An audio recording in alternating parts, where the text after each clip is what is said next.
I wouldn't dare to accuse you of deceit, Senior. Breaking through the body integration stage bottleneck is an extremely important matter, so it certainly makes sense to be more cautious, the young woman said with a smile.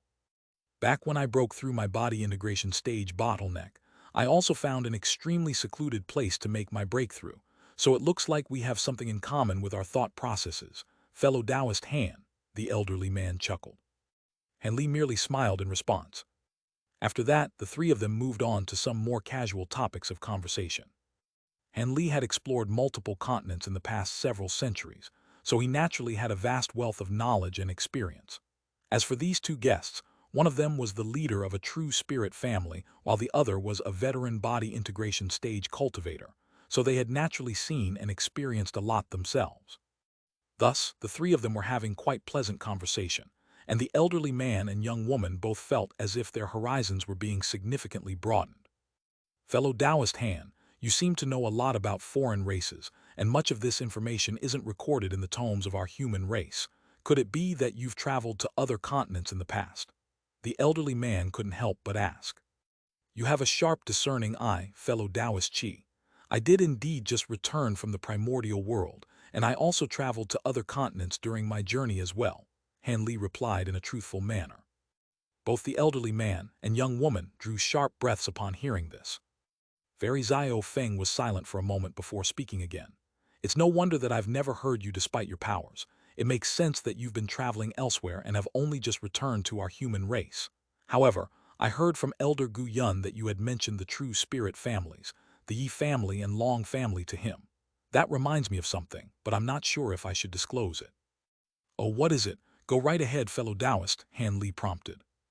Truth be told, after Elder Gu Yun informed me about you, I was very intrigued and sent out some of my people to investigate those with the same surname as you. Not much time has passed, so I haven't been able to find a lot of information, but I did hear about a certain Han Li who was a dark azure guard of Deep Heaven City several centuries ago.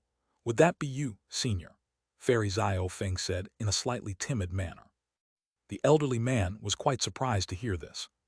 He was stunned, both by the fact that Han Li had lived in Deep Heaven City hundreds of years ago, and the fact that a dark azure guard like him had become a body integration cultivator in just a few centuries. Han Li's expression changed slightly upon hearing this, but it immediately returned to normal thereafter, and he replied, He, true spirit families really are very resourceful. I didn't think you'd find out this information about me in just a year. I was indeed a dark azure guard several hundred years ago, but I regained my freedom after completing a mission at the time. In that case, the one that the Long family and Yi family are searching for is also you, Senior Han, the young woman said with a slightly peculiar look in her eyes. The Yi family and Long family, they've been searching for me. Han Li's expression darkened slightly upon hearing this.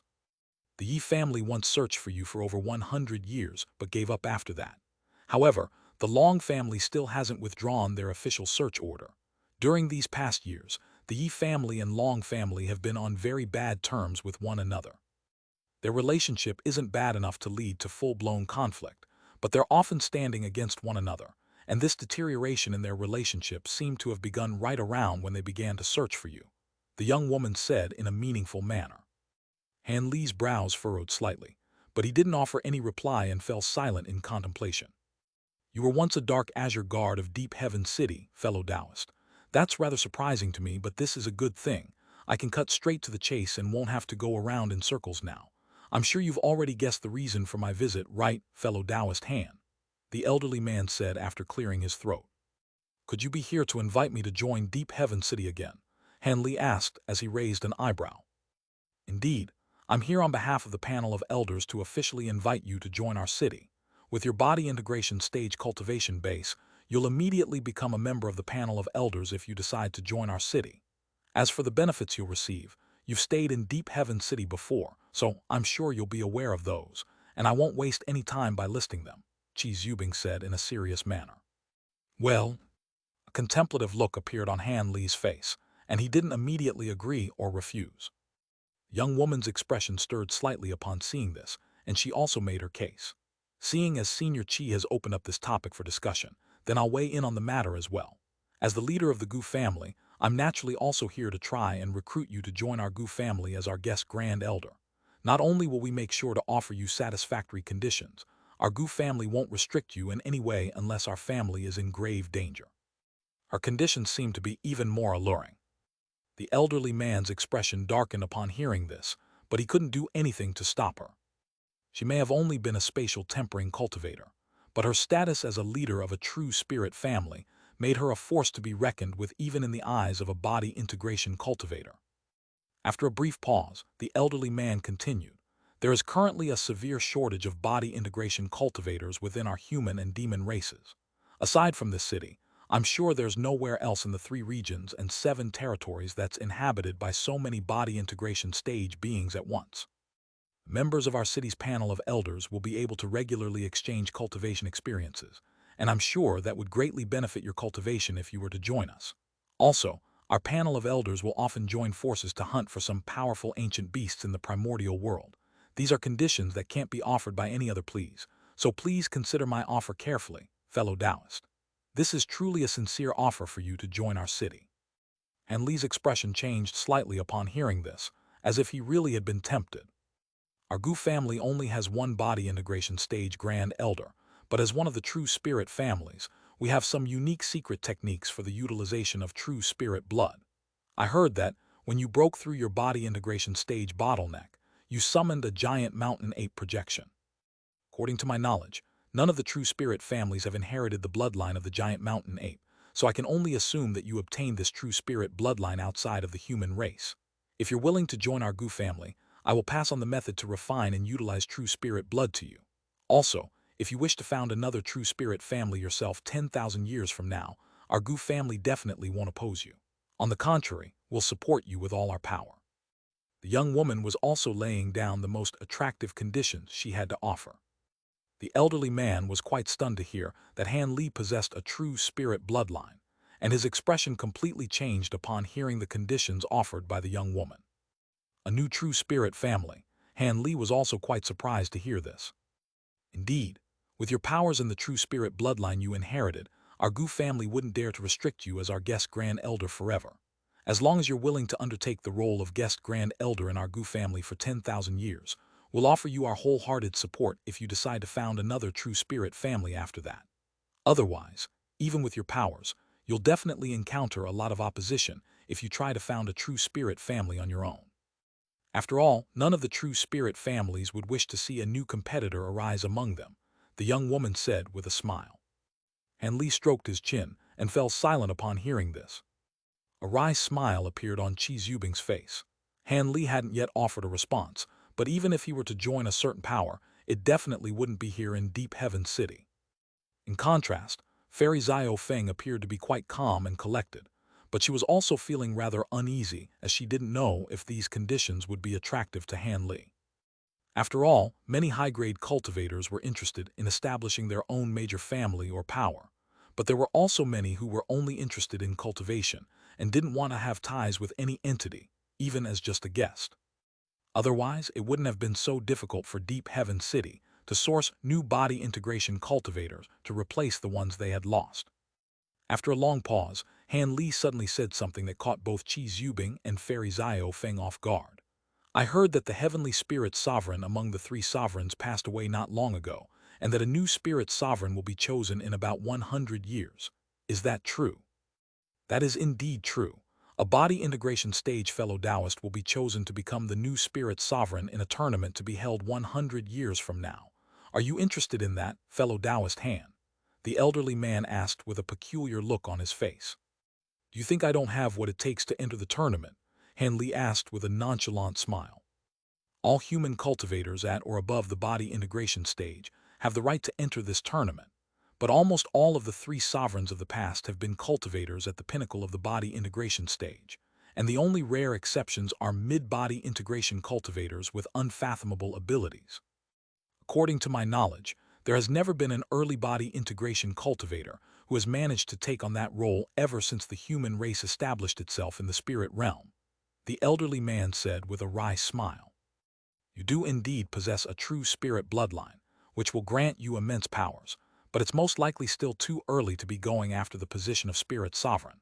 100 years will only just be enough for you to familiarize yourself with your new powers and abilities, and I'm afraid that you won't be able to compete with those at the mid and late body integration stages. The young woman also persuaded in a euphemistic manner. I'm not arrogant enough to think that a new body integration cultivator like me can become the next spirit sovereign.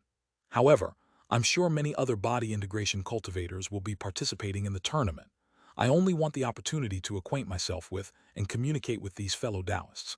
As for your offers, I must decline as I don't like staying in a certain place for too long, and I don't like to be bound to too many people.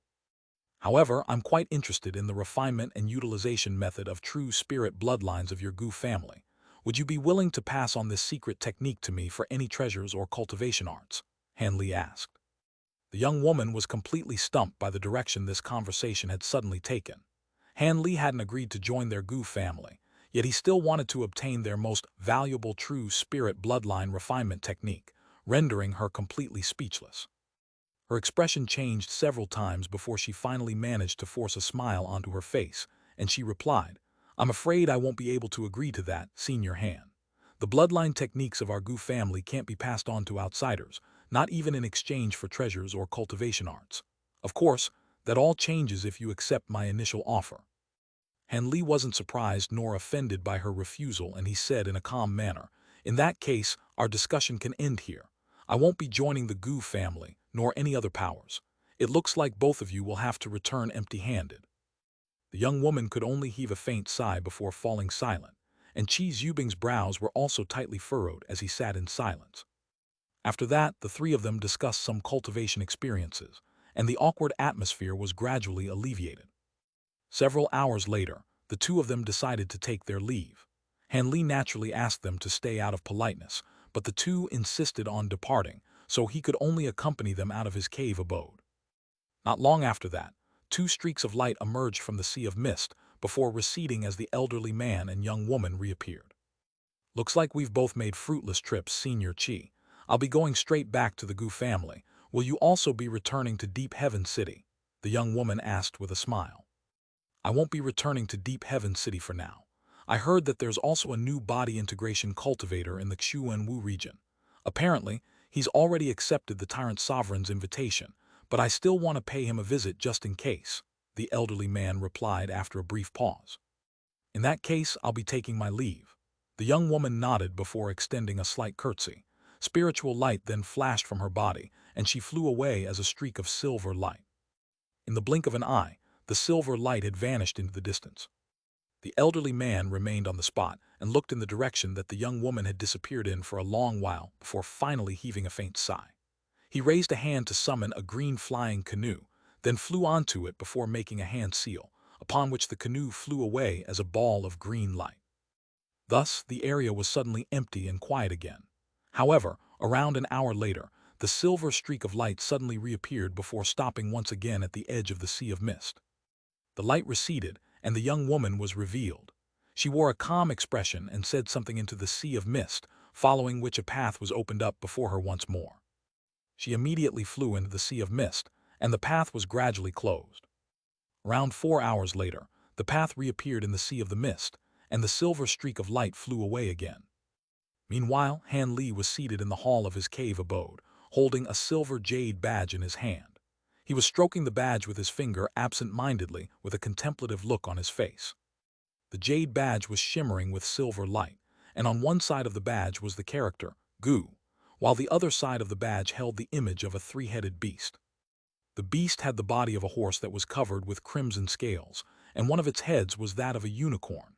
As for the other two heads, they consisted of a black tiger head and a blue lion head. This was the appearance of the legendary true spirit Liu. It was said that this beast was only around the middle of the pack among true spirits, but its three heads controlled powers of three different attributes, and each of them possessed an incredibly powerful ability. These abilities were not just extremely effective in battle, but also had miraculous effects in other areas. This jade badge had been given to him by Fairy Xiao Feng during her second visit, and the true spirit bloodline that the Gu family had inherited was none other than that of the Liu. Han Li had also been rather surprised by the young woman's return, and he was currently thinking back to what she had told him upon her arrival. As soon as she entered the hall, she had tossed him that jade badge and offered him a deal that was very difficult for him to turn down. She had told her that Han Li didn't need to be a guest member of the Gu family for 10,000 years. All he had to do was lend the Gu family his assistance during the True Spirit ceremony that was going to be held between all of the True Spirit families over 10 years from now. As long as he could secure enough benefits for the Gu family, she was willing to give her part of the Gu family's bloodline secret technique. Of course, she made it very clear that this was only part of the secret technique, and it wasn't the most important part, but it was still something that none of the other True Spirit families outside of the Gu family would be willing to offer to him. Han Li was quite tempted by this offer, as it meant that he would only have to help the Gu family once, rather than be bound to them for 10,000 years. There was a bloodline refinement method enclosed with his 12 awakening transformations, but that was a technique designed for flying spirit beings, after all, so there were parts that weren't ideal for humans. Prior to reaching the body integration stage, he hadn't detected that anything was amiss, but during the past year where he had been consolidating his cultivation base, he finally discovered by chance that there were many mysterious residual components of the true spirit bloods he had refined inside his body. He had thought that the true spirit bloods had been completely refined, but these residual components were hidden extremely discreetly within his body, and he had been quite alarmed by this. He immediately examined the situation in greater detail, and he discovered that there wouldn't be any issues for now, as he could use his own magic power to restrict these residual true blood components. However, if he were to continue absorbing other true spirit bloods in the future, then major unforeseen issues could arise. He would either suffer backlash from this true blood residue, or be unable to use his 12 awakening transformations in the future. As such, while he had been consolidating his cultivation base, he had also been pondering a solution to this, which was why he had been so interested in the true spirit bloodline refinement method that Fairy Xiao Feng had mentioned. Even though the refinement techniques from these families wouldn't be able to help him completely refine the true blood residue, they would definitely be quite useful for him to reference. If he hadn't mastered the 12 awakening transformations, then the refinement techniques would be completely useless to him. But in his current situation, all he had to do was find the differences between the human refinement techniques and the refinement techniques enclosed with the 12 awakening transformations to resolve this pressing issue. However, it was just as he had stated before. He wasn't going to be bound to the Gu family for 10,000 just for something like this. Even if he couldn't obtain the Gu family's refinement techniques, he would still be able to obtain similar refinement techniques from other true spirit families through alternative avenues. Of course, doing so could prove to be rather troublesome, and it was quite likely that he would be making enemies out of some of the true spirit families. Hence, after hearing that all he had to do was spar with some cultivators from other true spirit families and secure some benefits for the Gu family, he decided to accept this deal. Fairy Xiao Feng was naturally elated by this, and as for that Jade badge, it would act as temporary proof that he was an elder of the Gu family. He reviewed the exchange several times, and after ascertaining that there seemed to be nothing amiss, he set aside the matter for now and returned to his secret chamber to continue consolidating his cultivation base. Several more major powers came to visit him during this time, including even a messenger sent by the Heavenly Yuan Holy Sovereign, but Han Li had already made up his mind and politely refused all of their invitations.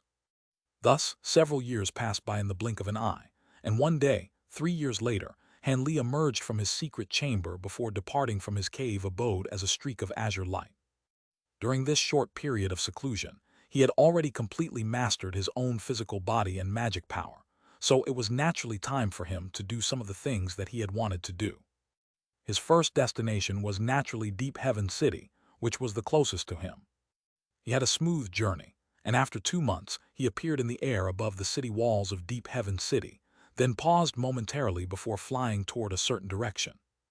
There was a rather renowned place in Deep Heaven City that offered temporary lodging for cultivators from outside the city. It consisted of a large cluster of pavilions that was situated between 2 massive stone towers. Some of the cultivators with lower cultivation bases or were short on money had to share one pavilion between several or even over 10 people, while the more powerful and wealthy cultivators could have a pavilion to themselves. One of the pavilions had been rented by a group of 4 deity transformation cultivators. It was said that these 4 deity transformation cultivators were quite powerful, and they had lived here for over 100 years. On top of that, they had ventured into the primordial world on several occasions and returned with their lives, so they were rather renowned in Deep Heaven City. However, during these past few years, these four had only left their pavilion very rarely and spent most of their time in seclusion. According to some of their neighbors, the four of them had ventured deep into the primordial world several years ago and encountered a perilous situation that had resulted in all of them sustaining rather severe injuries, which was why they had remained in seclusion all this time. However, this was a very common occurrence in Deep Heaven City. It only served to make people even more aware of just how dangerous the primordial world was, and it soon became a forgotten matter. However, on this day, the two men and two women who were cultivating in seclusion in the pavilion suddenly all heard a voice. "Fellow Taoists, it's me, Han Li. Would I be able to pay you a visit?" The voice was able to completely disregard the layers of restrictions they had set up around the pavilion and was clearly audible to them. The four of them were naturally quite startled by this, and a person immediately sprang into their mind, upon which their expressions changed drastically. All of them hurriedly rose to their feet before rushing down to the first floor of the pavilion. The scholarly man who was the leader of the group had already completely recovered his lost arm, and upon appearing on the first floor, he immediately flung the doors of the pavilion open, revealing an azure-robed young man outside. "We pay our respects to Senior Han. Forgive us for not coming out to greet you earlier. We were unaware that you were going to grace us with a visit." A look of surprise and elation appeared on the scholarly man's face as he hurriedly extended a deep bow before inviting Han Li into the room. Han Li nodded in response before walking into the pavilion. At this point, the other three cultivators had also appeared on the first floor, and all of them also extended respectful bows at the sight of Han Li. "No need for formalities. We're already old acquaintances," Han Li said as he waved a hand before calmly taking a seat, while the four cultivators stood respectfully before him. Han Li only had to take a brief glance at the four cultivators to ascertain their condition, and he calmly remarked, "It looks like the four of you still haven't quite recovered from the ordeal you suffered in the primordial world. Your discerning eye is truly unmatched, Senior. We suffered injuries that were quite severe back then, and our cultivation bases are quite mediocre, so we're only close to halfway recovered," the scholarly man replied in a truthful manner. Following a brief moment of contemplation, Han Li flipped a hand over to produce 4 faint green jade vials and said, "In that case, I have a few vials of pills here that the four of you can take. Refine the power of the pills and meditate for half a month or so, and you should be fully recovered." "Thank you for your kindness, Senior." The four cultivators hurriedly bowed again to express their gratitude. They strode forward before taking a jade vial each, then removing the lids, and a strong medicinal fragrance immediately permeated throughout the entire hall. Even just a single whiff of this fragrance made them feel completely reinvigorated. The four cultivators were even more ecstatic, and they knew that the spirit pills in the vials were quite extraordinary and were perhaps even more efficacious than Han Li had proclaimed. The scholarly man knew that Han Li couldn't have come here just for a simple visit, so he stowed the spirit medicine away before asking, "Why have you graced us with a visit today, Senior? Is there something we can do for you?" "I do indeed have something for you to do. It's quite a simple task, but it'll take a rather long time and requires you to stay in Deep Heaven City for a while. Will that be an issue?" "Of course, I won't ask you to do this for me free of charge," Han Li replied in a calm manner. The task that Han Li had in mind for them didn't seem to be a dangerous one, and the scholarly man was quite relieved. He said, "Rest assured, Senior, the four of us have no plans to leave Deep Heaven City for the next century, so you can feel free to assign any task to us. If it's within our capabilities, we'll be sure to accept the task." "In that case, I'll go right ahead then. I'm not sure if you recall a female cultivator by the name of Nangong Wan that I mentioned to you before. Help me check if this woman is in Deep Heaven City. She's an ascended cultivator, so she may have changed her name. I'll be leaving you a jade slip that contains her portrait so you can identify her if you see her. If you can't find her in Deep Heaven City, then please keep an eye out for her for the next 100 years or so. If you can find her, I'll be sure to reward you handsomely," Han Li said with a faint smile. "That's no problem at all. We have some friends here in Deep Heaven City. If this Nangong Wan appears in the city, we'll be sure to find her for you," the scholarly man replied in a respectful manner. "Good. Aside from that, I also have another task that I need to entrust to you. I'm preparing to refine a batch of pills, but I require a lot of ingredients, most of which are rather uncommon and can't be gathered in a short time even in Deep Heaven City. I'm planning to take a long trip in the near future, so I can only ask the four of you to source those ingredients in my stead. Here are some spirit stones. They should be enough to cover the costs of the ingredients. On top of that, here are a few treasures that I obtained by chance. You can have them as well, Han Li said as he swept a sleeve over the table beside him. Spiritual light of different colors flashed, and 4 jade boxes of different sizes appeared alongside a black leather pouch. The 4 cultivators couldn't help but exchange a surprised glance, and after conversing briefly through voice transmission, they also accepted this task in a respectful manner. After that, the scholarly man pardoned himself for the intrusion before approaching Han Li and picking up the leather pouch.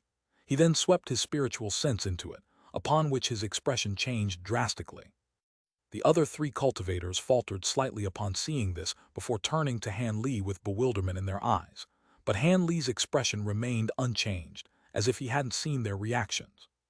The scholarly man hurriedly smoothed out his own expression and said, "Forgive me, Senior, I was stunned by the number of top-grade spirit stones in the pouch. It seems that the ingredients you're looking to purchase must indeed be quite rare. However, seeing as you're willing to entrust this duty to us, we'll be sure to do our best to complete this task." The scholarly man then carefully stowed the leather pouch away, then hesitated momentarily before picking up one of the jade boxes on the table. He removed the lid, and a burst of white light swept forth, revealing a white jade fan that was covered in runes and shimmering with spiritual light. The scholarly man picked the fan up before waving it through the air, and a series of fan projections immediately emerged before him, while a burst of astonishing spiritual pressure swept forth. This mountain river fan possesses both wind and earth attribute powers. It can strike your enemy with devastating invisible force even from over 1,000 feet away, Han Li said with a smile. The scholarly man immediately extended another ecstatic bow of gratitude. The other 3 cultivators also picked up a jade box each before opening them in an excited manner. As a result, they discovered that the boxes contained a pair of silver bracelets, a colorful handkerchief, and a profound ice-flying dagger.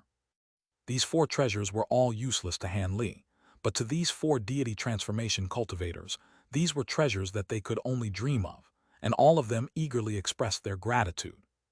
Of course, after taking Han Li's treasures, they had officially agreed to carry out Han Li's requests. As for whether these 4 were going to simply take the spirit stones and run away without completing those tasks, Han Li wasn't worried about that at all. He had already conducted some research into these 4, and they were relatively renowned in this city. On top of that, none of them were vagrant cultivators. They each belonged to a certain family or sect, all of which would be quite easy to track down. As such, as long as these 4 weren't completely short-sighted idiots, they wouldn't do something so stupid. Otherwise, they'd be plunging those close to them into a world of trouble. In order to further stamp his authority on these 4 cultivators, Han Li casually told them about how he had progressed to the body integration stage recently, and demonstrated his ability to easily control the world's origin chi, an ability that only body integration cultivators possessed. The 4 cultivators were naturally completely stunned, and there was certainly no way that they'd try to plot against Han Li now. After departing from the pavilion, Han Li flew away, as a streak of azure light toward the massive stone towers that he had once lived in as a deep heaven guard. Not long after that, Han Li appeared near one of the stone towers, and he looked on at the guards entering and exiting the tower with a nostalgic look on his face. This stone tower was none other than the one he had lived in as a dark azure guard, and even though centuries had passed, everything was still the same as it had been back then. Han Li took a deep breath, and the reminiscent look in his eyes faded as he flew toward the stone tower. At the entrance of the stone tower were a dozen or so black iron guards and 2 dark azure guards. The approaching Han Li clearly wasn't a deep heaven guard, and all of them turned toward him with suspicious looks in their eyes. Han Li continued to approach these guards in a calm manner, but at the same time, he released his body integration stage aura without making any attempt to conceal it. Even though he had only released a wisp of his aura, the massive disparity in cultivation base still caused the 2 dark azure guards to sway unsteadily on their feet. The black iron guards fared even worse, as all of them stumbled back several steps before steadying themselves. "Body integration," a dark azure guard exclaimed. "Is that you, fellow Taoist Han?" An astonished look appeared on the other dark azure guard's face as he appraised Han Li. This man clearly recognized Han Li. Han Li was rather taken aback by this, and he focused his gaze on the elderly man to find that he was rather familiar. After a brief pause for contemplation, he managed to identify the man. "Your fellow Taoist Yue, right?" "Fellow Tao? No, senior Han Yu." The elderly man looked as if he had seen a ghost, and even he himself felt as if he were in a dream. The other Dark Azure guard was also quite stunned, but he hurriedly extended a respectful bow and asked, "You don't seem to be an elder of Deep Heaven City, senior. May I ask your name? And is there something we can do for you? Do you recognize this senior brother Yue?" However, the elderly man was clearly still too astonished to muster up a response. "Is Fairy Sue of the Dark Azure Guard in the tower right now?" Han Li asked. The Dark Azure Guard was quite perplexed by the elderly man's flabbergasted reaction, but he still replied in a respectful manner. "Fellow Taoist Sue has just left the city to go on patrol duty, so it'll most likely be a few days before she returns." Han Li's brows furrowed before his expression immediately returned to normal, and he said, "In that case, I won't go in then. Please pass on a message to Fairy Sue for me when she comes back. Tell her that I'll be waiting for her in the Immortal Gathering Pavilion. As for my identity, fellow Taoist Yue knows all about it, so I won't waste any time with self-introductions." He then cupped his fist in a salute toward the elderly man, before flying away as a streak of azure light. All of the guards bowed in a respectful manner as he departed. "Who is that senior Han, brother Yue? Why are you so astonished?" After the azure streak of light vanished into the distance, the Dark Azure Guard turned around, only to discover that the elderly man was still completely rooted to the spot, and he was slightly displeased. The elderly man finally managed to regain some semblance of composure and replied, "He's here to look for Fairy Sue, so there's no mistaking it. It really is him. Forgive me for my lack of composure, Brother Ding, but 300 years ago, this senior Han was still a Dark Azure Guard like us. Back when I last saw him, he was still only at the mid-deity transformation stage. He was a Dark Azure Guard 300 years ago. Surely you jest, Brother Yue," the Dark Azure Guard exclaimed in an incredulous manner. "You only joined Deep Heaven City around 200 years ago, so it's no surprise that you don't recognize him. Back in the day, Senior Han and I were both Dark Azure Guards, and even though we weren't exactly close friends, I was saved by him once. This Senior Han was extremely renowned among us Dark Azure Guards 300 years ago, as he had slain spatial tempering stage foreign beings as a deity transformation cultivator. After that, he seemed to have been given some kind of mysterious mission, and disappeared after entering the primordial world. I'm truly astonished that he's managed to progress all the way to the body integration stage from the deity transformation stage." The elderly man sighed with undisguised astonishment and envy in his voice. The Dark Azure Guard was left rooted to the spot upon hearing this, just as the elderly man had been a moment ago. After departing from the stone tower, Han Li paused momentarily before flying toward the market. Even though he had assigned the 4 cultivators with the task of purchasing the spirit medicines he required, it certainly couldn't hurt to visit the market and purchase all of the ingredients that he could first. Han Li had already made several trips to the Deep Heaven City market, and he went to the same shop as last time before asking the shopkeeper to source as many items on his list as he could. After that, he departed from the shop and headed straight toward the giant hall at the center of the market.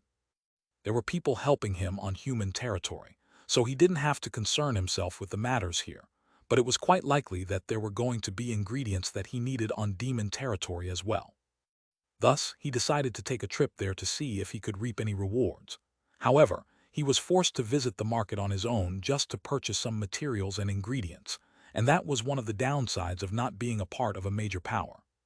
If he had joined one of those major powers, he could easily assign such menial tasks to someone else. Of course, the benefits that he would derive from this still couldn't outweigh the fact that his freedom would be restricted to a certain extent. With his current abilities, he could easily establish his own power, but doing so would require a lot of time and effort that would severely hinder his own cultivation, so it simply wasn't worth it. As such, it was a rather appealing option to become one of the spirit sovereigns. After all, the powers commanded by the 3 sovereigns were different from other sects and families, and most of their powers arose from their status. Anyone who became one of the 3 sovereigns would immediately become a vastly influential figure in the human race. As these thoughts ran through Han Li's mind, he arrived in front of the massive hall that facilitated exchanges between human and demon vendors. Just as Han Li issued the spirit stones for the entrance fee and was about to step into the hall, A loud buzzing sound suddenly rang out from a certain massive formation that was quite far away from human territory. This formation was situated within a certain obscure underground cave, and it was being guarded by a dozen or so armored puppet warriors.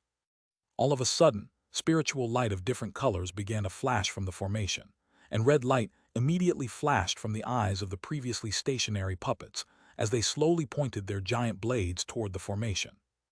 Almost at the exact same moment, spiritual light flashed at the entrance to the cave, and a blurry humanoid figure that was shimmering with silver light appeared. In the next instant, two humanoid figures emerged in the teleportation formation amid a flash of scintillating white light. After the spiritual light faded, the two humanoid figures were revealed to be a tall and broad black-robed man and a graceful white-robed woman. The man appeared to be in his 30s and had a dark complexion with a set of hideous and ferocious facial features. In contrast, the woman's complexion was as fair as snow, and her eyes were as black as night. "Who are you? You two aren't silver beings. Why are you able to use our silver race's teleportation formation?" The humanoid figure enshrouded within silver light screeched in an astonished manner. There's a silver being guarding this place. Please let me eat him, sacred ancestor." The black-robed man turned to the silver figure with yearning in his eyes.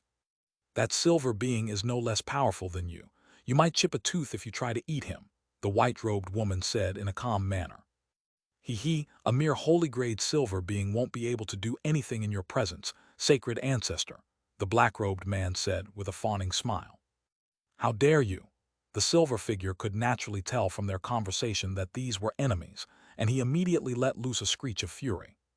At the same time, the surrounding puppets slashed their giant blades toward the center of the formation in unison, and a dozen or so streaks of silver light flashed through the air.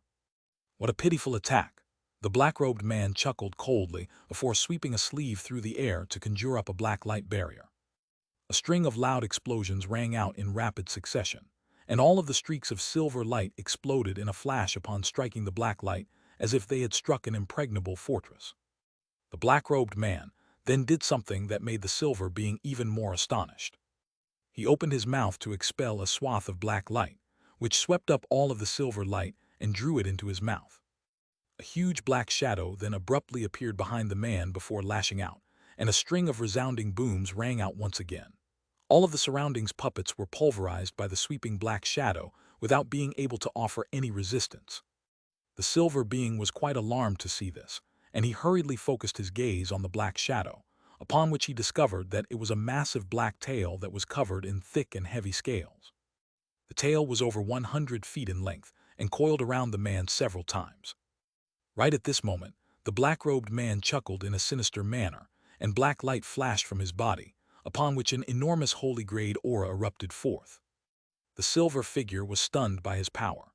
He wasn't confident in his ability to defeat this black-robed man on his own, and the white-robed woman beside him seemed to be even more powerful. The silver being immediately concluded that he was no match for these two, and silver light swirled around him as his body gradually began to blur. "You're not going anywhere." A vicious light flashed through the black-robed man's eyes, and the huge black tail around him shot forth like a giant python, crossing a distance of over 100 feet in a flash before instantly puncturing the silver figure. However, the silver light then dissipated, and the blurry humanoid figure had vanished into thin air. The silver being had managed to escape before he was struck by the black-robed man. However, right at this moment, a faint smile suddenly appeared on the white-robed woman's face, and she pointed a finger forward. A pink spirit flower suddenly blossomed on her fingertip, then transformed into a massive projection in a flash that encompassed the entire cave. Everything within a radius of several hundred feet was instantly basked in pink light and a peculiar fragrance. All of a sudden, a silver thread of light emerged out of thin air without any warning amid a dull thump. It was none other than the silver being who had just escaped. "Impossible!"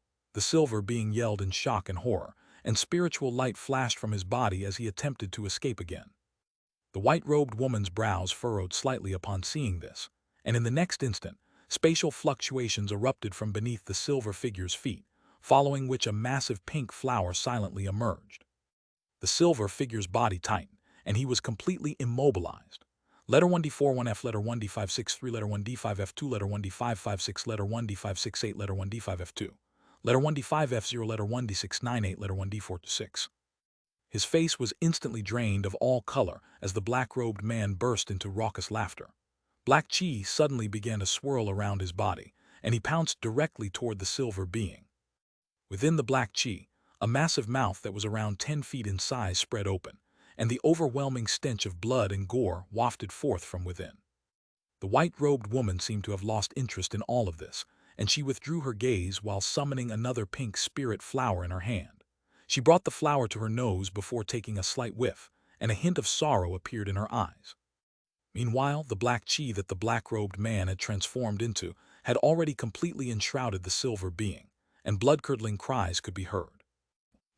Within a palace on a certain section of the seabed between the Tian Yuan continent and Thunder continent, there was a secret chamber that was enveloped by layers of black chi. Within the secret chamber was a huge crimson cocoon-like object that was hanging in midair. The surface of the cocoon was flashing incessantly with crimson light, and it was constantly fluctuating in size by minute degrees. It seemed that something was being nurtured within the cocoon. Below the cocoon were 12 massive shadowy beasts. One of them had 2 heads and 6 eyes, one had 4 wings and 3 paws, and there was even a golden worm that possessed 9 thin tails that were extremely eye-catching. However, all of these beasts were currently lying on the ground in a completely stationary manner, and were completely devoid of any aura. From the crimson light that was flashing above, one could see that the 12 beasts were all completely shriveled up, as if all of their blood had been sucked away, and their bodies had shrunk significantly as a result. Otherwise, with the original statures of these 12 beasts, there was no way that this secret chamber would have been able to contain them. There were 12 ancient lamps situated in a corner of the secret chamber, but the flames on those lamps had already been snuffed out. On the other side of the secret chamber was a short green jade table, atop which sat a fist-sized crystal ball that was flashing with faint spiritual light. There was a clear image on the surface of the object, depicting an extremely lifelike silver lotus pod that was shimmering with silver light. In the exchange hall of Deep Heaven City, Han Li was appraising a demonic woman enshrouded in black chi with a surprised look on his face. "I didn't think I would encounter you again here, fellow Taoist." I also didn't think that I would ever see you again, fellow Taoist Han. I had thought that you had already fled the city back when the foreign races had attacked. It seems that I underestimated your resourcefulness." The demonic woman within the black chi was none other than the one whom Han Li had traded with many years ago, and she was appraising him with a faint smile. Furthermore, she also seemed to be rather excited to see Han Li. Due to the restriction in this hall, Han Li was unable to identify whether this woman's cultivation base had improved or not, but he had given her many myriad-year spirit medicines back when they had last met, so theoretically, she should have become a lot more powerful. Of course, the woman was completely oblivious to Han Li's extraordinary progression as well. Thus, Han Li smiled and said, "I actually didn't manage to escape in time. If it weren't for some fortuitous events that swung my way, I might not be standing here right now.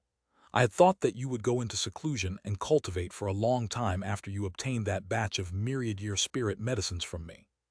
That would have naturally been ideal, but even though I obtained a lot of myriad-year spirit medicines from you, I couldn't use it on myself alone, and I've exhausted that supply a long time ago. However, I did obtain another batch of precious medicine seeds during these years. Are you willing to continue trading with me?" The demonic woman sighed before asking in a hopeful manner. "I certainly won't turn down any seeds that I currently don't have. However, during these years, I've gathered a lot of medicine seeds myself, so there most likely won't be much that I don't already have," Han Li replied. "In that case, the seeds I have may not be up to your standards." The demonic woman sighed as the excitement in her eyes faded. "There's no need to be disheartened, fellow Taoist. I'm not here just to exchange for medicine seeds this time. If you can gather some materials for me, I'll still be willing to trade myriad-year spirit medicines for them," Han Li said with a smile. "Materials?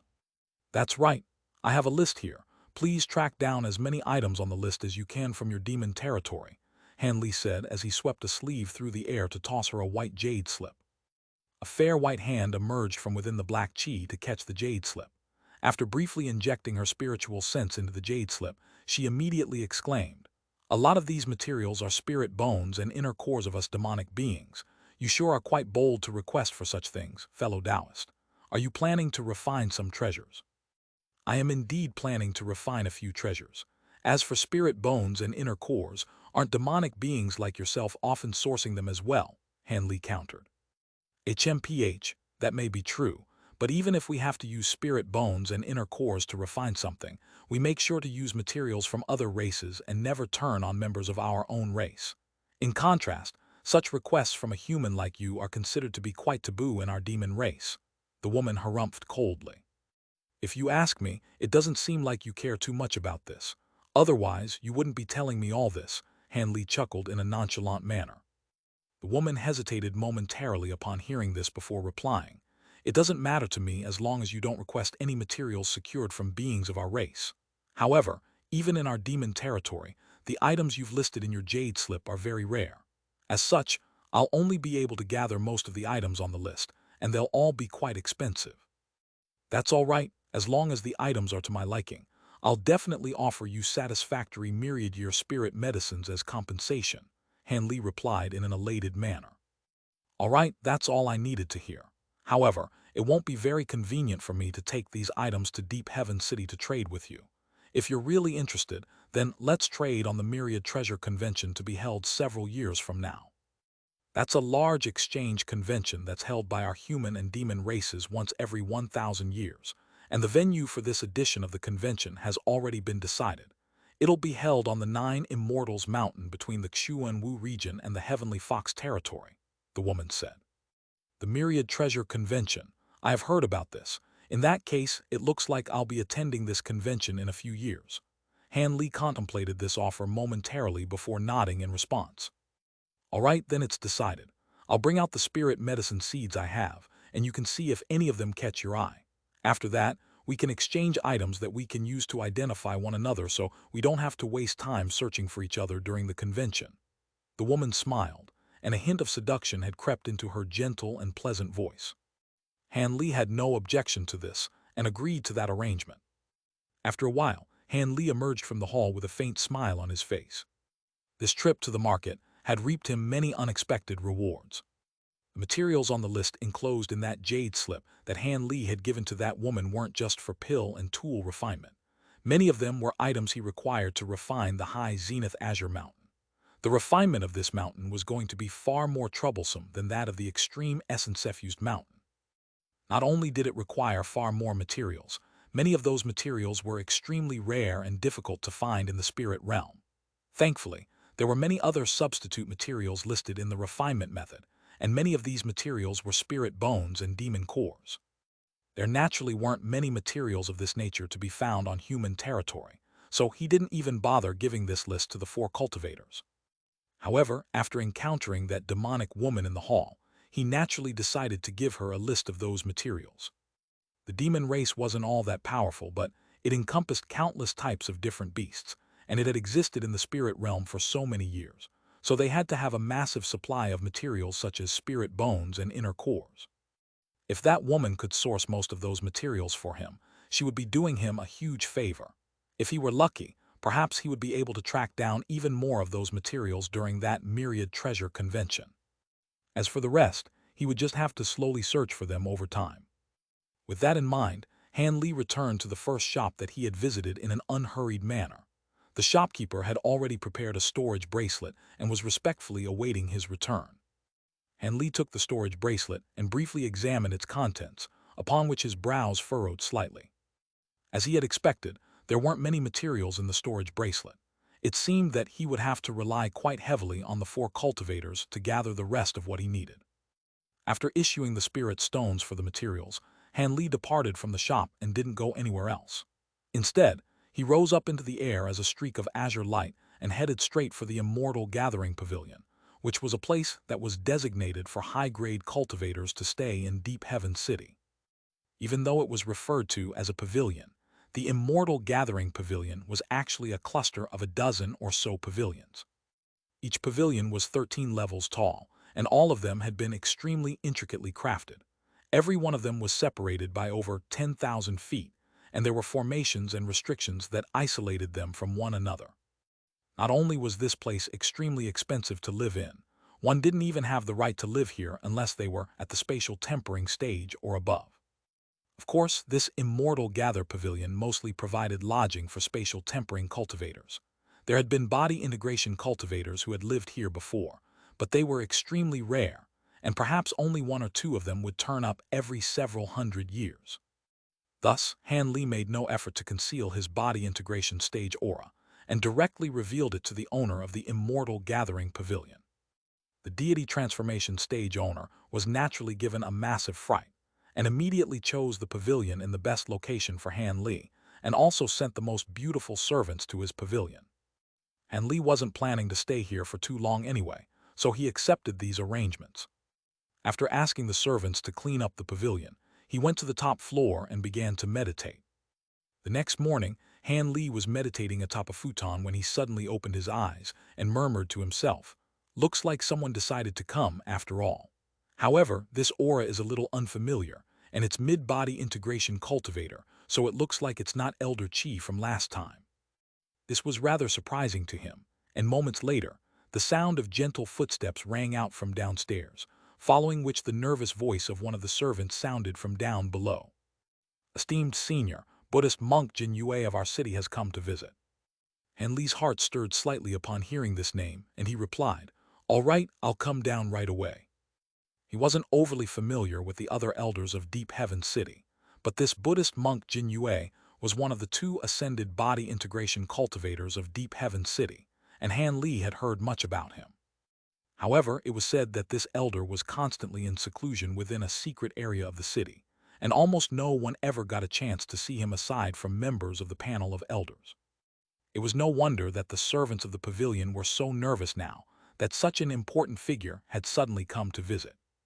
However, he had expected this visit as he had revealed his cultivation base to those two Dark Azure guards, so even if this Buddhist monk Jin Yue hadn't come to visit him, another elder of Deep Heaven City would have most likely been sent here in his stead anyway.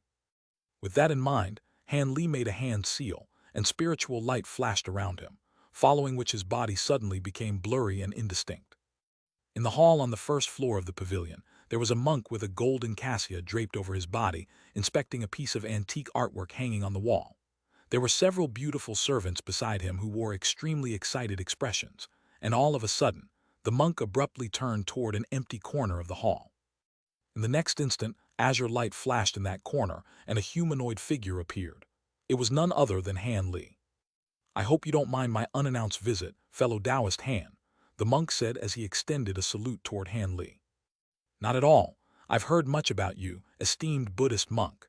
Han Li hurriedly cupped his fist to return the salute before focusing his gaze on the monk before him. This was an elderly monk with a white beard that was around half a foot in length. His face resembled a pile of wrinkles, and his eyes were nothing more than narrow slits. It was as if he were so old that he couldn't even open his eyes properly. I was made aware by you through a letter that Elder Chi sent to me not long ago. I heard that you've progressed from the deity transformation stage to the body integration stage in just a few hundred years, and you're also an ascended cultivator. On top of that, you've also been a Dark Azure guard. Is that all correct?" Buddhist monk Jin Yue smiled as he cut straight to the chase. Han Li faltered momentarily before smiling as he replied, "You sure are a straightforward man, fellow Taoist Jin Yue. Indeed, that is all correct. I encountered many vastly fortunate opportunities during the past several centuries. Otherwise, there's no way I'd be at my current cultivation base. All those who have reached our level have encountered their fair share of miraculous opportunities. However, even if your rate of progression isn't completely unheard of, there are definitely very few humans in history to have achieved what you have," the monk said in a benevolent manner. Han Li naturally offered a modest response. "I heard from Elder Chi that you have no intention of joining our Deep Heaven City. That's a real pity. If you had agreed, then I wouldn't be the only ascended cultivator left on the panel of elders," the monk said in a disappointed manner. "The only ascended cultivator left. If I recall correctly, isn't Taoist Master Lei Luo on the panel of elders as well? Could it be?" Han Li's voice trailed off here. "Fellow Taoist Lei Luo perished back when the foreign races attacked our city." The monk sighed as a wry smile appeared on his face. "That's very unfortunate. I had only been aware that two elders had passed away, but I didn't think that fellow Taoist Lei Luo would be one of them," Han Li replied in a surprised manner. The monk uttered a few solemn Buddhist mantras before continuing. Even though you've already declined Elder Chi's invitation, as a fellow ascended cultivator, I would still like to extend another invitation for you to join our city's panel of elders. As I'm sure you're aware, us ascended cultivators are different from native cultivators, and the vast majority of ascended human cultivators have gathered in Deep Heaven City. If you and I were both on the panel of elders, I'm sure we'll be able to drastically improve the conditions for many ascended cultivators here, Buddhist monk Jin Yue said in a solemn manner. A solemn look also appeared on Han Li's face upon hearing this, but after a brief hesitation, he still shook his head in response. As an ascended cultivator myself, I'm naturally aware of the circumstances surrounding us ascended cultivators. However, this is not something that you and I can change on our own. Even if I were to join the panel of elders, it wouldn't make much of a difference, and I would be swept up in undesirable conflicts. Ever since I embarked on my path of cultivation, I've been determined to walk this path to the point of immortality. Even though I've reached the body integration stage, I'm still far from being able to ascend to the true immortal realm, so I can't divert my attention to other matters. Buddhist monk Jin Yue could tell that Han Li had made up his mind, and he heaved a faint sigh as he said, I am truly in awe and admiration of your ambition, fellow Taoist. In that case, I won't try to persuade you any further. Do you have any important matters that you need to attend to here in Deep Heaven City? Perhaps I can lend you my assistance in some matters. Thank you for your kind offer, but I'm only here to complete some menial tasks such as purchasing some materials, Han Li replied in a polite manner. I see. If you do need any help with anything, you can come and find me. I'm sure I'll be able to help you out with most things here in Deep Heaven City, Buddhist monk Jin Yue said. Han Li naturally extended his gratitude upon hearing this. After that, Han Li and this Buddhist monk Jin Yue began to discuss some cultivation experiences, which was something that almost all body integration cultivators who were on good terms with one another did. After all, this was the limit for most cultivators, and as for the legendary Grand Ascension stage and Tribulation Transcendence stage, those were virtually completely out of reach, and even the most powerful races in the spirit realm only had one or two such beings on average. Hence, without anyone else available to offer them guidance, body integration cultivators could only attempt to resolve their own cultivation issues by communicating with others. This Buddhist monk Jin Yue was already a mid-body integration cultivator and was only one step away from reaching the late body integration stage, so he had a far greater wealth of cultivation experience than that early body integration stage Elder Chi. In contrast, Han Li possessed several powerful abilities and was also using the Provenance True Devil Arts, which was a simultaneous cultivation art that no one had ever used before, so he naturally had many unique cultivation insights to offer as well. Thus, both of them benefited greatly from their discussion, and they conversed for an entire day and night. Only on the next morning did Buddhist monk Jin Yue depart in an elated manner. After that, Han Li returned to the top floor and continued to meditate. No more body integration cultivators came to visit him after that, so they had to be either busy or had already learned from Buddhist monk Jin Yue that there was no way he would join the panel of elders. 6 days passed in a flash, and on the 7th day, the one that he was waiting for finally arrived. Before the servants on the lower floors even had a chance to alert him, he abruptly rose to his feet from his futon and descended from the top floor. The servants were chatting with one another in a bored manner, and they were all given a fright by Han Li's sudden emergence. They hurriedly approached him before extending respectful curtsies, in response to which Han Li waved a hand and said, "You can all wait outside for now. The one that I'm waiting for has already arrived, so you can invite her in." The Foundation establishment stage servants all faltered momentarily upon hearing this before immediately doing as they were told. Meanwhile, Han Li himself sat down in the main seat, and moments later, a woman with a complexion that was as fair as Jade was led into the room by one of the servants. This woman was tall and slender and wore a blue palatial dress. It was none other than Fairy Zhu, who had already progressed to the deity transformation stage. "It really is you, Senior Han, and you really have progressed to the body integration stage." Han Li's appearance was almost identical to how it had been several centuries ago, so the woman was immediately able to identify him and hurriedly extended a respectful curtsy. Seeing as she was a descendant of Fairy Eye Soul, Han Li had been quite benevolent toward her and occasionally gave her some guidance in cultivation, so her respect toward Han Li was also intermingled with gratitude. As such, as soon as she returned to Deep Heaven City and heard that Han Li had reappeared in the city, she immediately came to the Immortal Gathering Pavilion to find him. Upon hearing about how he had progressed to the body integration stage, she had been just as astonished as the elderly man with the UA surname. However, this was simply too far-fetched, and even on her way here, she had still been rather skeptical. Now that she was in Han Li's presence and could sense his powerful aura, she naturally had no further suspicions and was both surprised, but also elated for his progress. "No need for formalities. You and I are old acquaintances, so take a seat," Han Li said with a smile. "Thank you, Senior." Fairy Su hesitated momentarily before doing as she was told and taking a seat beside Han Li. At this moment, a servant strode in with a platter, upon which sat 2 cups of fragrant spirit tea. "You can all go now. Don't come in unless I tell you to," Han Li instructed. "Yes," the servant replied before exiting the room. Only then did Han Li sweep a sleeve toward the door, and it immediately swung shut on its own. At the same time, a layer of blue light flashed, and the pavilion's built-in restriction was activated to isolate the entire hall. Fairy Su's heart stirred slightly upon seeing this, and a slightly solemn look appeared on her face. Han Li clearly wouldn't be doing this unless he had a secretive topic to discuss with her. "Fairy Su, I wanted to see you as I wanted to verify one thing. You're a descendant of Fairy Eye Soul, is that correct?" Han Li asked in a serious manner. "Letter 1D5F3, letter 1D69B, letter 1D5F2, letter 1D556, letter 1D568, letter 1D556, letter 1D5F0, letter 1D5FC, letter 1D55E. Fairy Zhu faltered momentarily before replying. "Fairy Eye Soul is indeed an ancestor of mine. I wouldn't dare to lie to you about this, Senior." "All right, in that case, do you know where Fairy Eye Soul is?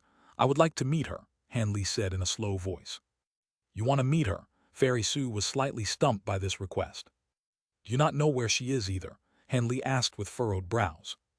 "I am indeed a descendant of Fairy Eye Soul, but by the time I was born, she had already been missing for tens of thousands of years. However, I heard from the seniors of my family that at the time, she had also just reached the body integration stage and had been invited to join Deep Heaven City. However, she seemed to have something to do at the time and turned down the offer. After that, she left the city and was never seen again," Fairy Su replied with a wry smile. "I see. Looks like there's no way to meet her then. Aside from yourself, are there any other descendants of Fairy Eye Soul?" Han Li asked. Han Li seemed to have some ties with Fairy Eye Soul, so after a brief pause for contemplation, Fairy Su decided to give a truthful reply. "Truth be told, after so many years, Fairy Eye Soul's descendants have already split up into a dozen or so branches of different sizes. Some of them have even used the cultivation arts left behind my Fairy Eye Soul to found 2 small sects.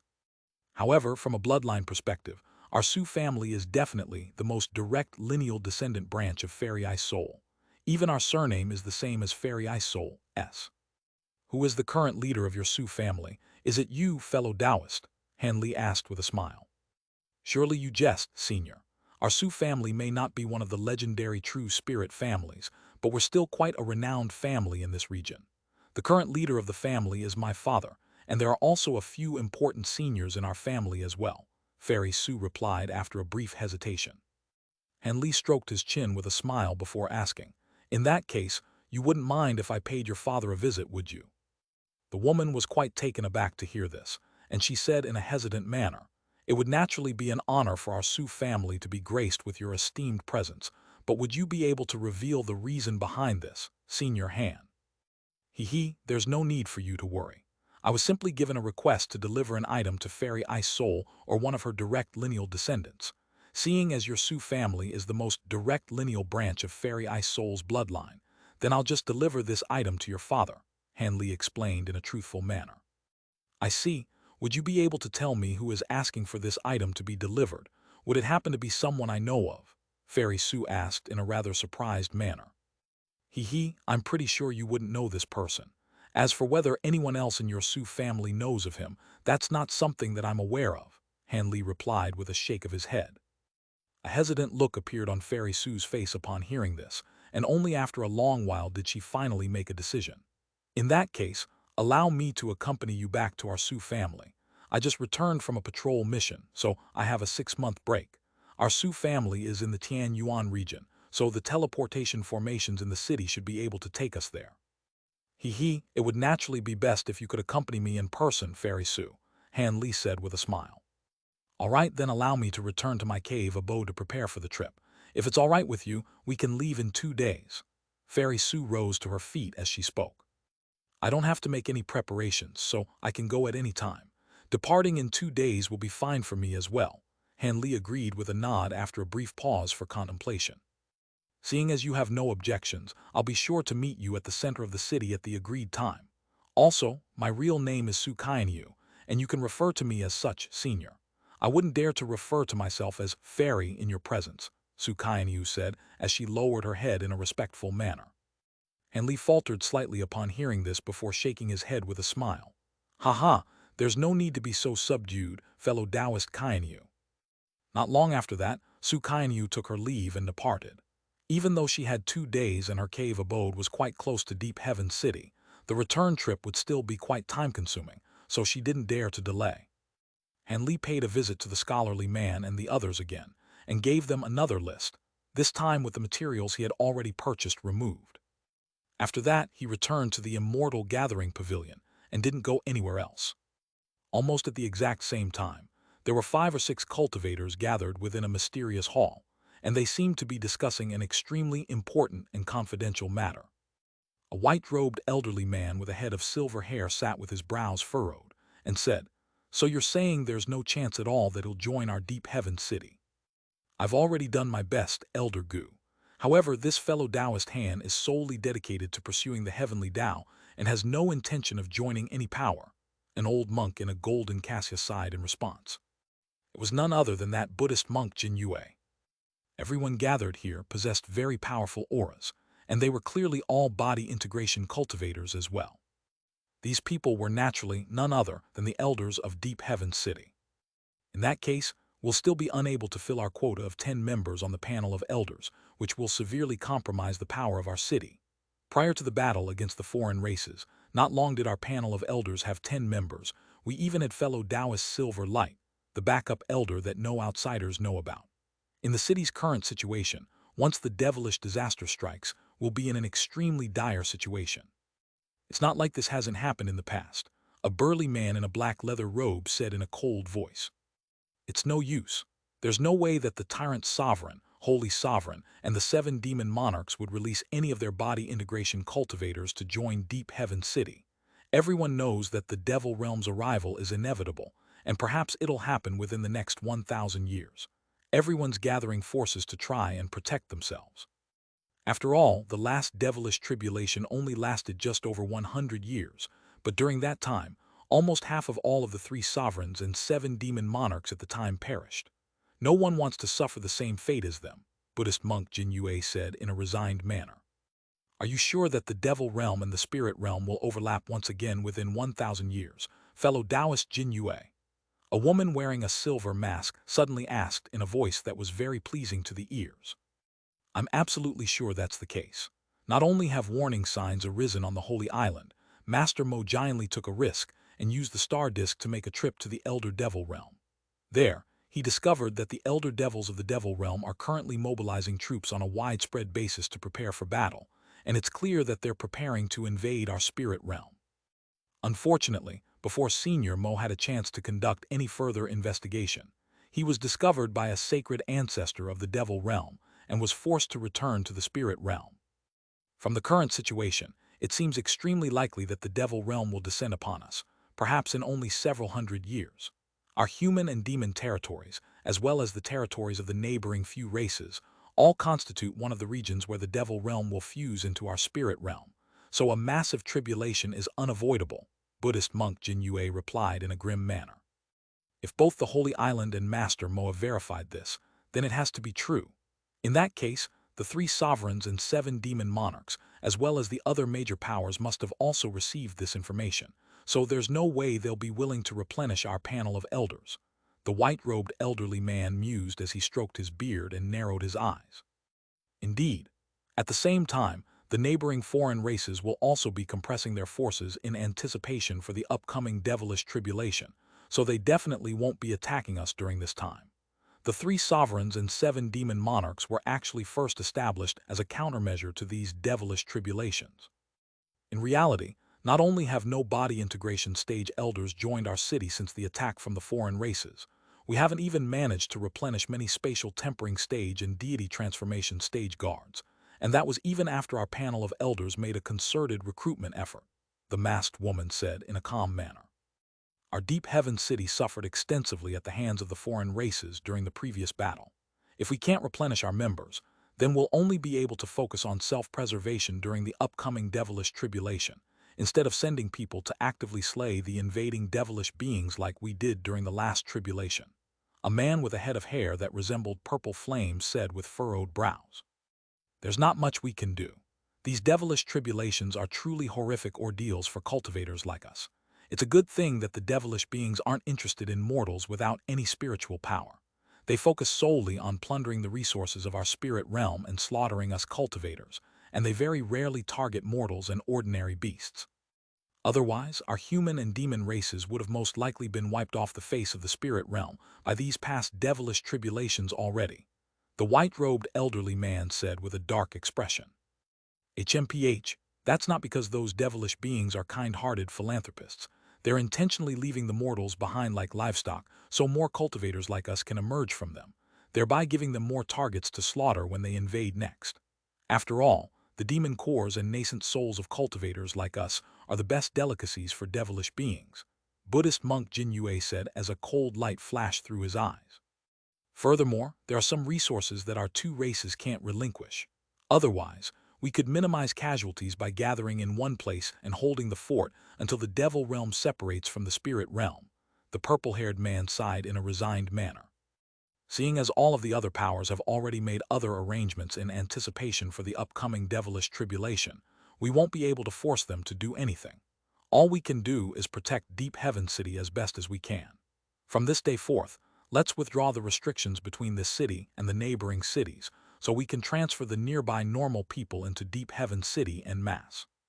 On top of that, we'll send out some cultivators who are adept in Earth attribute cultivation arts to construct a few empty cities.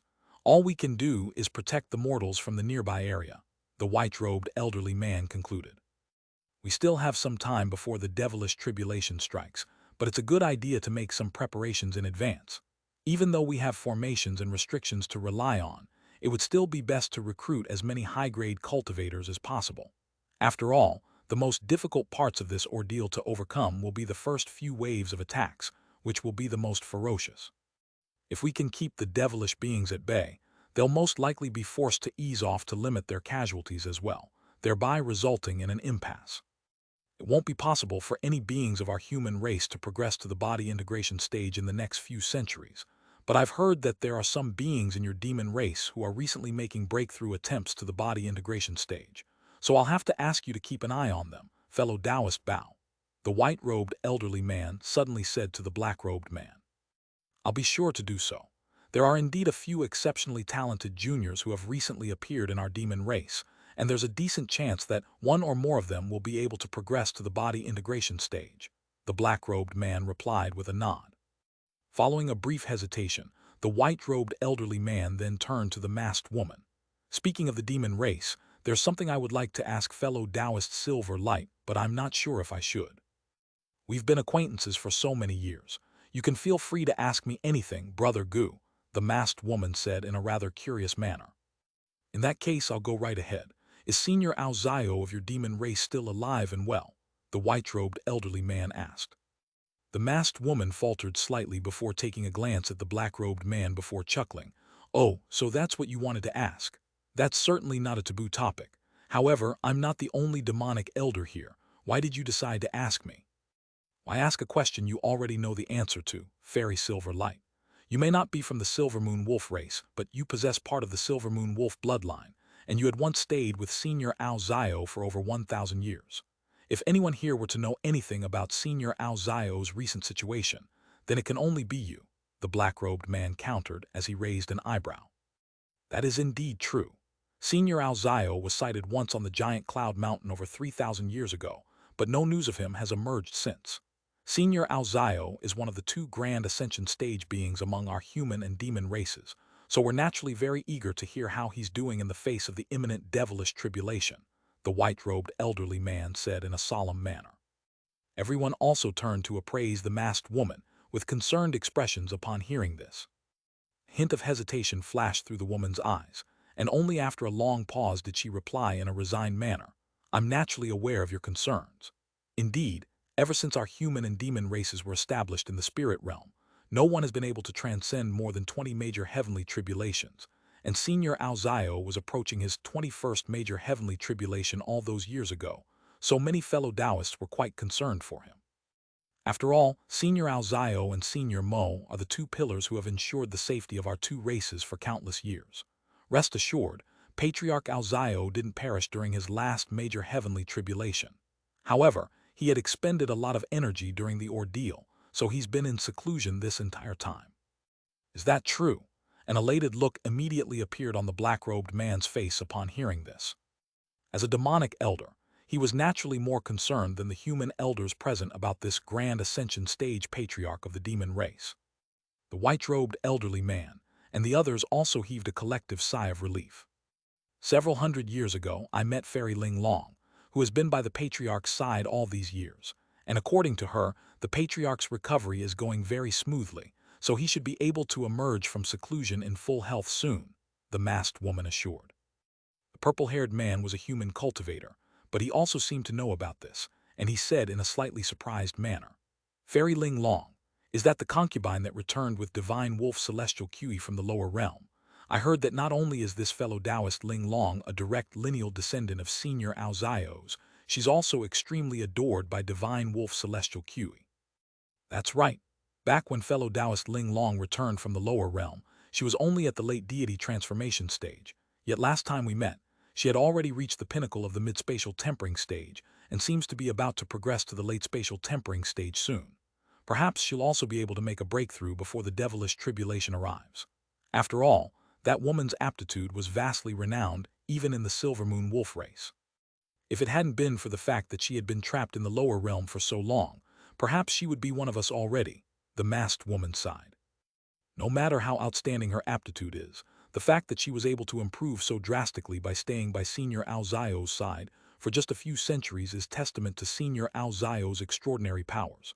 However, if she's the divine wolf's concubine, then why is she staying with Senior Aozio? Does Senior Aozio have some plans for her?"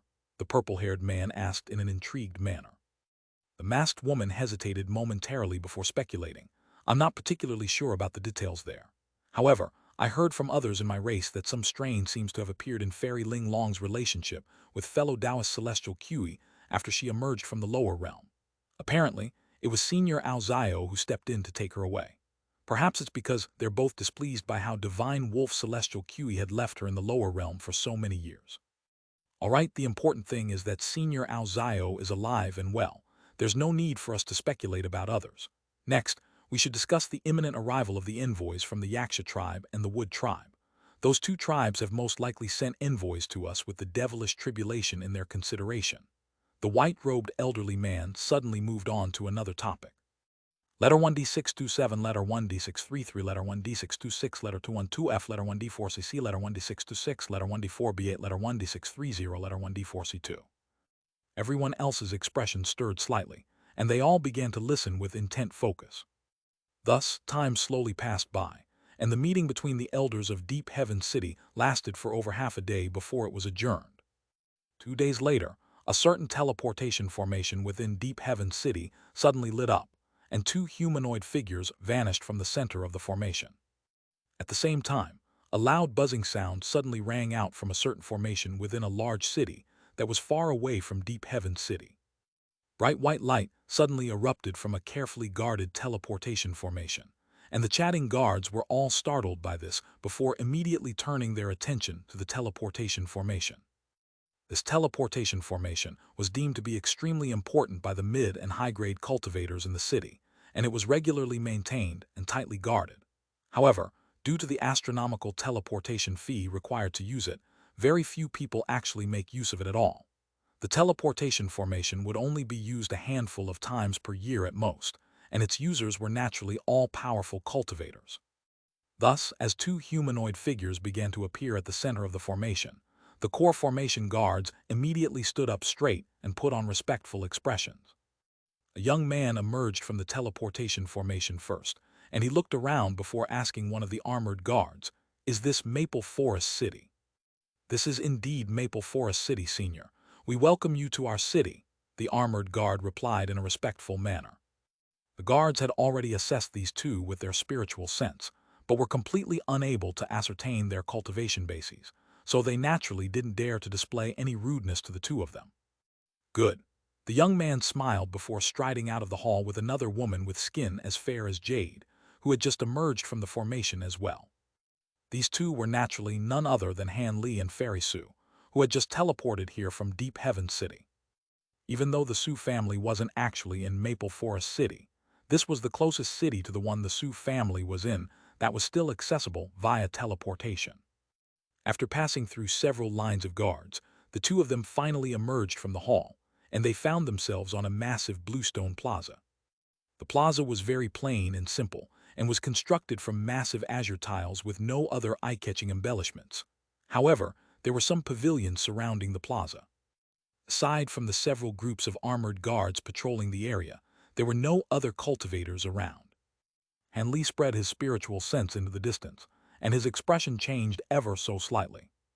The plaza was situated halfway up a mountain that was over 10,000 feet tall, and there were many buildings, as well as rows of orderly streets surrounding the foot of the mountain. Han Li turned toward the summit of the mountain to find that there was a small palace up there. Not only was the exterior of the palace quite lavish and grandiose, there were several auras within it that were of the spatial tempering stage. It seemed that those were the high-grade cultivators who were responsible for overseeing the city. Han Li withdrew his spiritual sense before waving a sleeve through the air in an expressionless manner. A burst of azure light swept forth from his body, enveloping himself along with Fairy Sue, and the two of them instantly departed as a streak of azure light. Within a certain room in the palace at the mountain summit, there were 3 spatial tempering cultivators sitting around a table that was filled with delicious dishes, and they seemed to be enjoying a very pleasant conversation. All of a sudden, they abruptly fell silent before exchanging a few astonished glances with one another. What was that? That burst of spiritual sense was so powerful. Could it be that a body integration stage senior suddenly came to our city? An elderly man in a brocade robe murmured. Judging from how powerful that spiritual sense was, it seems that it really is a body integration cultivator. I wonder if it's one of the sovereigns or one of the elders of Deep Heaven City. A middle-aged man in a suit of white armor said in a bewildered manner. The third cultivator was a young man wearing a shimmering golden headband, and he said, "From what I've heard, the sovereigns are all busy preparing for a major event in Deep Heaven City, so there's no way that they would have the spare time to come here. It should be one of the Deep Heaven City elders." Oh, if it's an elder of Deep Heaven City, then he must be merely passing through the city. He seems to be in quite a hurry, so there's no need for us to go and greet him. The brocade-robed elderly man heaved a sigh of relief as his expression eased slightly. That may be the case, but our Maple Forest City is quite a secluded place in the Tianyan region. What's an elder of Deep Heaven City doing here? The white-armored middle-aged man was still a little concerned. Who knows? Those body integration stage beings have always been mysterious and unpredictable anyway. As long as he's not here for us, why should we care what he's up to? I'm glad he's not sticking around in our city, the young man said as a slightly twisted look appeared on his face. The elderly man was clearly quite careful and cautious, and after a brief pause for contemplation, he said in a solemn manner, "That's true. However, we should still tell all of our subordinates to be more careful during this time so they don't cause any trouble for us." Indeed, our city isn't under the jurisdiction of Deep Heaven City, but that was still a body integration stage being, so it can't hurt to be more careful, the white-armored man replied with a nod. The conversation between the 3 of them seemed to suggest that they were trying to hide something deplorable they had done. Unbeknownst to Han Li, his arrival had struck the 3 city lords with a strong sense of unease. Under Su Kainyu's guidance, they flew out of Maple Forest City before continuing southbound. According to her, this was the nearest city to the Su family that was inhabited by cultivators, but it was still around a month's travel away from where the Su family was situated. Thus, not long after this, Han Li released a flying carriage, and the 2 of them got on the carriage to continue in their journey. This place was clearly quite secluded, and after flying a few 100,000 kilometers away from Maple Forest City, there were barely any humans that could be seen on the ground below. Even the occasional small towns they passed by were inhabited by both mortals and cultivators. However, around half a month later, they had entered a hilly region, and there were no traces of any living beings other than some beasts that roamed the valleys. What was rather surprising to Han Li was that, although this hilly area wasn't completely devoid of spiritual qi, the spiritual qi here was clearly far more sparse than it was in other places. As for spirit veins, that was something that they hadn't encountered a single one of even after flying for so many days.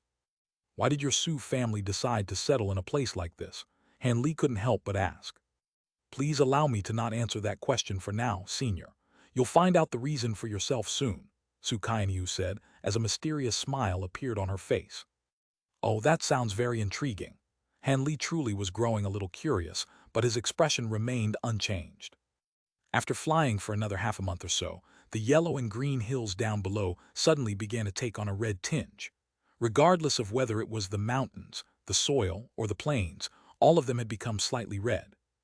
In the beginning, Han Li hadn't paid much heed to this.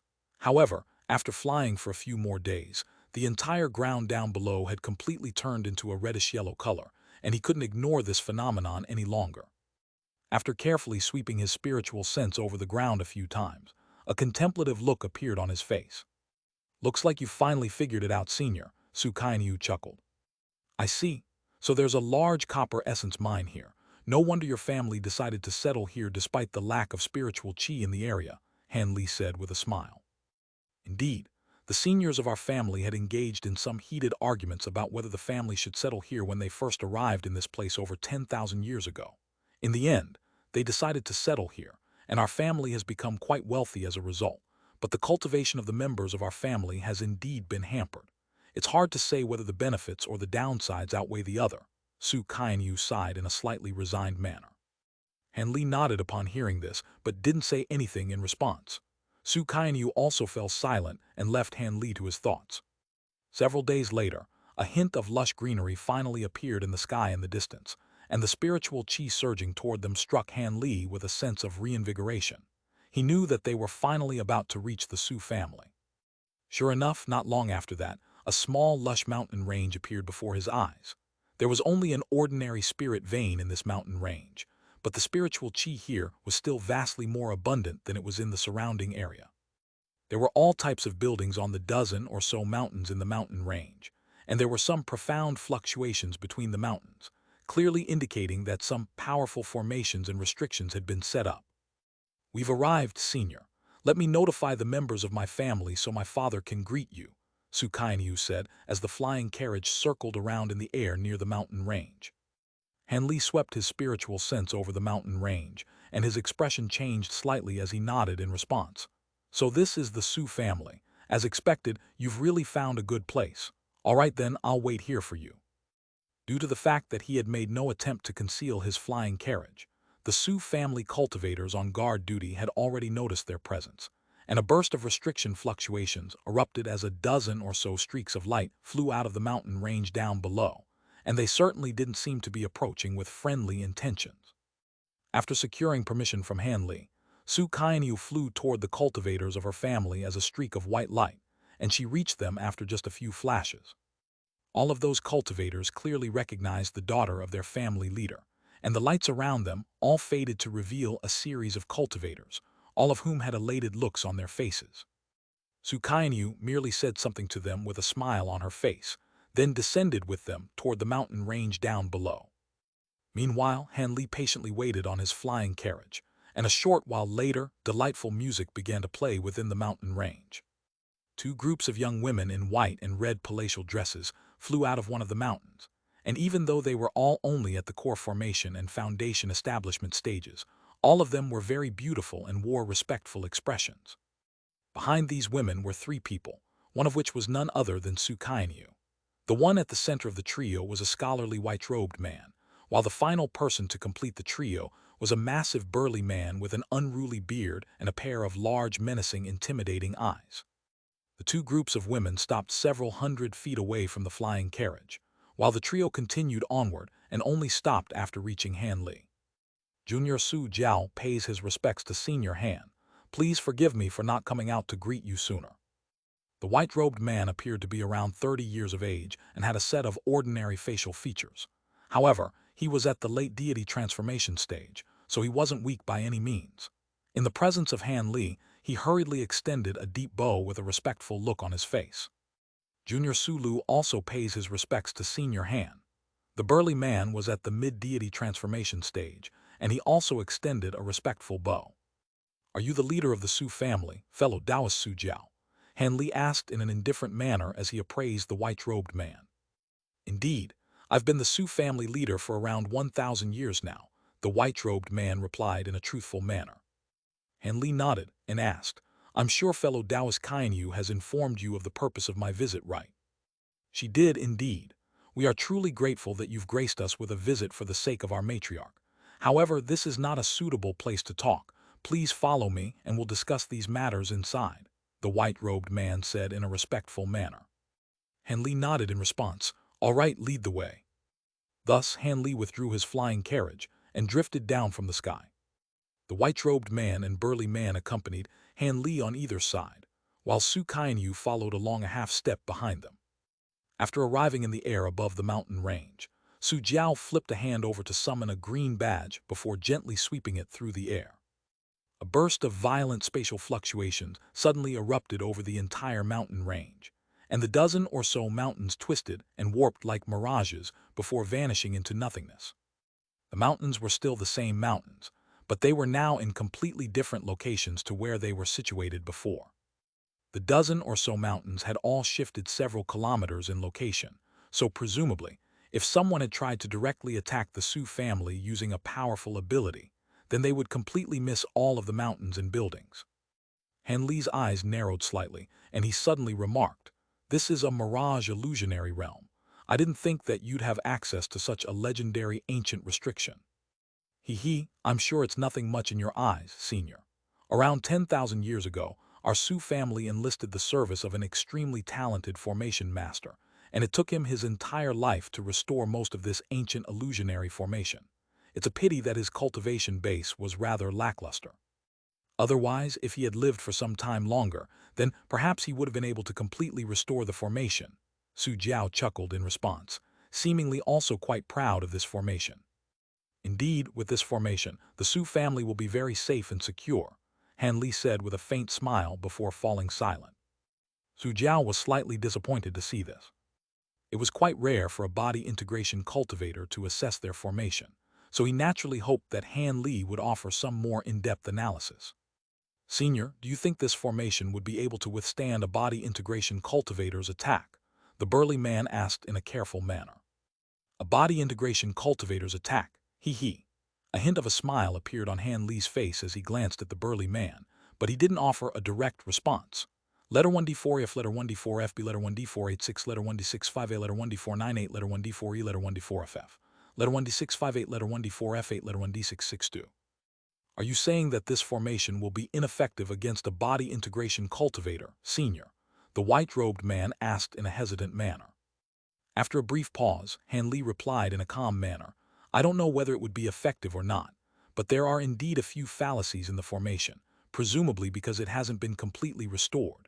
If a cultivator with lackluster prowess in the art of formations were to encounter this restriction, then they would certainly have some trouble trying to circumvent it. However, in the face of a body integration cultivator who's adept in the art of formations, this incomplete mirage illusionary realm really won't do much for you." He then casually pointed out the points on the mountain range where the restriction had been set up. "You can identify the fallacies in this formation, Senior." The white-robed man was quite surprised to hear this. Su Qianyu and the burly man exchanged a glance, and they could see their own astonishment mirrored in one another's eyes.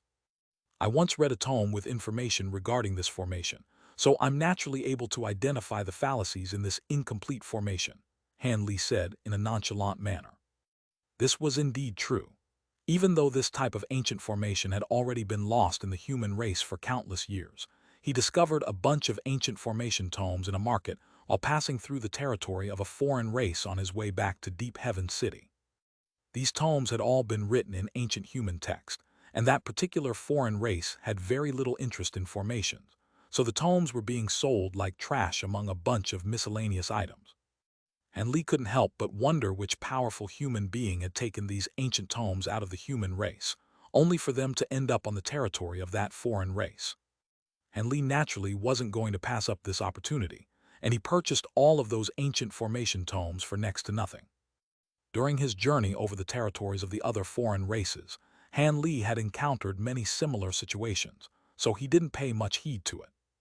However, he was now able to compare this incomplete formation with the complete version on the tome, which naturally allowed him to instantly identify its fallacies. Su Jiao was naturally unaware of this chapter of Han Li's past, but he was quite stunned to hear that Han Li had the complete method for setting up this mirage illusionary formation. He didn't know how this senior Han had gotten his hands on such an ancient formation tome that had been lost for so many years, but if that really were true, then wouldn't the formation guarding the Su family be as good as non-existent in his eyes? Furthermore, he was only making a few points about the formation, but all of them were extremely valid and applicable, so he certainly didn't seem to be lying. Thus, the white-robed man still maintained a smile, but it had become slightly forced. Han Li paid no heed to this, and merely continued onward in an unhurried manner. Han Li's group was led by the two groups of young beauties to a massive hall at the center of the mountain range. There was a pair of elderly men who bore a strong resemblance to one another waiting for them there. Senior Han, let me introduce to you my two granduncles. They were originally in seclusion, but they came out to greet you upon hearing about your arrival, Su Jiao immediately introduced to Han Li. Junior Su Huo and Su Yan pay their respects to Senior Han. The pair of elderly men hurriedly extended respectful salutes toward Han Li. One of them was at the early spatial tempering stage, while the other was at the mid-spatial tempering stage, and it was quite astonishing to see two beings of this caliber in a normal family of cultivators. After all, some of the smaller cultivation families could be established, even with just a single deity transformation cultivator among their ranks. It seemed that Su Kainyu hadn't been exaggerating when she said that her Su family was relatively renowned in the Tianyuan region. There's no need for such formalities, fellow Taoists. I'm only here to fulfill a request assigned to me. Han Li waved a hand in response and was quite benevolent toward these two powerful Su family cultivators. They then briefly exchanged some pleasantries before the two elderly men led Han Li into the massive hall. After everyone had taken a seat, a group of qi condensation stage servants immediately offered cups of spirit tea to everyone present. Su Jiao said, "Due to the time constraints, my daughter only briefly disclosed to me the purpose of your visit. I heard that Senior Han has something that needs to be passed on to Fairy Ice Soul or her descendants. Is that correct?" "Indeed, I agreed to run this errand as I owe someone a favor. However, I heard from fellow Taoist Kainyu that Fairy Ice Soul's descendants aren't just limited to this branch alone. Hence, I'll need to verify your connection to Fairy Ice Soul before I hand over the items," Han Li said in a straightforward manner. "How would you like us to prove this to you, Senior? All of the other nearby families are aware that we are descendants of Fairy Ice Soul," Su Hu said after clearing his throat in a slightly stumped manner. "That shouldn't be too difficult. Anything left behind by fellow Taoist Ice Soul, such as cultivation arts or treasures that belong to her, will be sufficient proof of her connection with the Su family," Han Li replied in a calm manner. Su Jiao paused momentarily before replying. "Treasures." Prior to her disappearance, Fairy Ice Soul took all of her treasures with her and didn't leave any behind for her descendants. As for cultivation arts, our Su family does have a few secret techniques that our matriarch had once used during her days of dominance in the human race. However, the conditions required to cultivate these secret techniques are extremely stringent, and only several people in our family have been able to cultivate them. Thankfully, my granduncle Su Yan is one of them. Granduncle, please demonstrate some of your abilities to Senior Han. The elderly man hesitated momentarily before nodding in response. In that case, I'll display some of my abilities as proof. He then raised an arm to reach a thin and wrinkled hand out of his sleeve, then spread his 5 fingers slightly before turning his palm upward. All of a sudden, a ball of blue flames appeared over the center of his palm before transforming into a translucent blue lotus flower. The lotus flower was extremely lifelike, and it was as if a real flower had blossomed in his hand. "Celestial blue flames," Han Li murmured to himself. "Indeed, Senior. This glacial flame was our matriarch's signature ability, and full mastery of it would allow one to seal a vast area in ice within mere moments. Of course, I'm still far from reaching that level," Su Yan said with a smile on his face. The blue ice lotus revolved within his hand before suddenly surging forward as a burst of blue light, and the space in its wake instantly began to twist and warp, as well as shimmer with blue light. At this moment, Su Huo tossed his teacup through the air, and it instantly flew into the shimmering blue space. As soon as the teacup came into contact with the blue light, it was transformed into an ice sculpture that hung within the light in a completely still manner. Han Li's pupils contracted upon seeing this, and his expression remained unchanged, but a hint of surprise had surfaced in his eyes. He didn't think that the celestial blue flames would possess such an ability. However, upon closer consideration, he decided that this made sense. The celestial blue flames he had obtained from the heaven-void cauldron hadn't been cultivated by him. As such, the powers of those flames hadn't improved through his cultivation. In contrast, Su Yan's glacial flames had been developed purely through cultivation, and he also had the relevant cultivation art, so he would naturally be able to improve the power of these flames over time. Both of these methods had their own sets of advantages and disadvantages. Absorbing glacial flames that already existed allowed one to directly attain that ability without having to spend time to cultivate it. However, if they wanted to make the ability more powerful in the future, then they'd only be able to rely on the powers of external items or fuse other glacial flames into the existing one. In the examples of Su Yan and Fairy Eye Soul, who had attained these flames through cultivation, the process had taken them a very long time, but as long as they continued to cultivate according to the cultivation art, they would be able to eventually maximize the powers of these flames. The celestial blue flames that Han Li had absorbed had been found by him back in the human world. The celestial blue flames that Fairy Eye Soul had left behind at the time were only at the deity transformation stage at most, so they naturally couldn't compare with Su Yan's glacial flames. After quickly pondering the situation, Han Li understood everything, and the surprise in his eyes faded. However, the blue light in front of Su Yan only lingered for the span of a few breaths before shattering like glass, and the teacup that was suspended in midair began to fall. Su Huo was already prepared for this, and he immediately waved a hand to draw the frozen teacup back into his grasp. At the same time, crimson light flashed from his hand, and the layer of blue ice around the teacup instantly melted away, returning it back to its original condition. What do you think, Senior Han? Does my granduncle's demonstration prove that we're direct lineal descendants of Fairy Eye Soul? The white-robed man asked with a smile. Those are indeed celestial blue flames, and fellow Taoist Su Yan has mastered them to an exceptional degree. His ability to control the glacial power without allowing any of it to seep out is truly remarkable, Han Li replied with a smile and a nod. Su Jiao was quite pleased to hear this. Then, rest assured, fellow Taoist, seeing as you are indeed a directly lineal descendant of fellow Taoist I Soul, I'll naturally hand the items over to you. Han Li chuckled before sweeping a sleeve over the table beside him. An azure light flashed, following which two items appeared on the table. They consisted of a faint blue jade slip and a pristine white jade box. Both of the items were sealed tightly with a shimmering golden talisman each, and that was sufficient proof that Han Li hadn't examined these items at all. The white-robed man glanced at the two items with a serious expression, but instead of reaching out for them right away, he asked in a cautious manner, "Would you be able to tell us who entrusted you with these items now, Senior?" "It's not that I'm unwilling to tell you.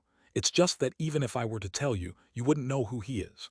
All I can tell you is that this Senior isn't from our human or demon race, and his powers are far beyond my own," Han Li said with slightly furrowed brows.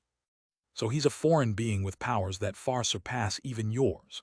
It was quite apparent that this reply came as quite a revelation to the members of the Su family present. Bewildered looks appeared on all of their faces, and Han Li wasn't surprised by their reactions. A contemplative look appeared in Su Jiao's eyes, and he said, "Prior to Fairy Eye Soul's departure, she had only just progressed to the body integration stage, so it's possible that she ventured into the primordial world to explore the entire Tian Yuan continent. In that case, it certainly wouldn't be implausible for her to acquaint herself with a few seniors from foreign races. Could it be that these two items contain information regarding her whereabouts?" Su Yan and Su Huo exchanged an elated glance, and they said almost in unison, "It's certainly possible." Su Kainyu and the burly man were also quite excited at this prospect. The white-robed man took a deep breath before drawing the two items on the table into his hands, then said, "I'm only making baseless assumptions here, so don't get too excited. Please wait here for a moment, Senior. I'll be back soon. In the meantime, I'll get Granduncle Yan and Yor to keep company." "Go ahead, fellow Taoist Su," Han Li replied with a nod. Thus, Su Jiao departed with Su Huo and the burly man while carrying the two items, leaving only Han Li, Su Kaianyu, and Su Yan in the hall. Letter 1D557, letter 1D5FF, letter 1D556, letter 1D41, letter 1D430, letter 1D5F2, letter 1D680, letter 1D428, letter 1D696. After chatting with Han Li for a while, Su Yan cupped his fist in a salute and said, "Senior Han, I heard from Yor that it was only thanks to your guidance back in Deep Heaven City that she was able to progress to the deity transformation stage so quickly. I must thank you on behalf of Yor as a senior of hers."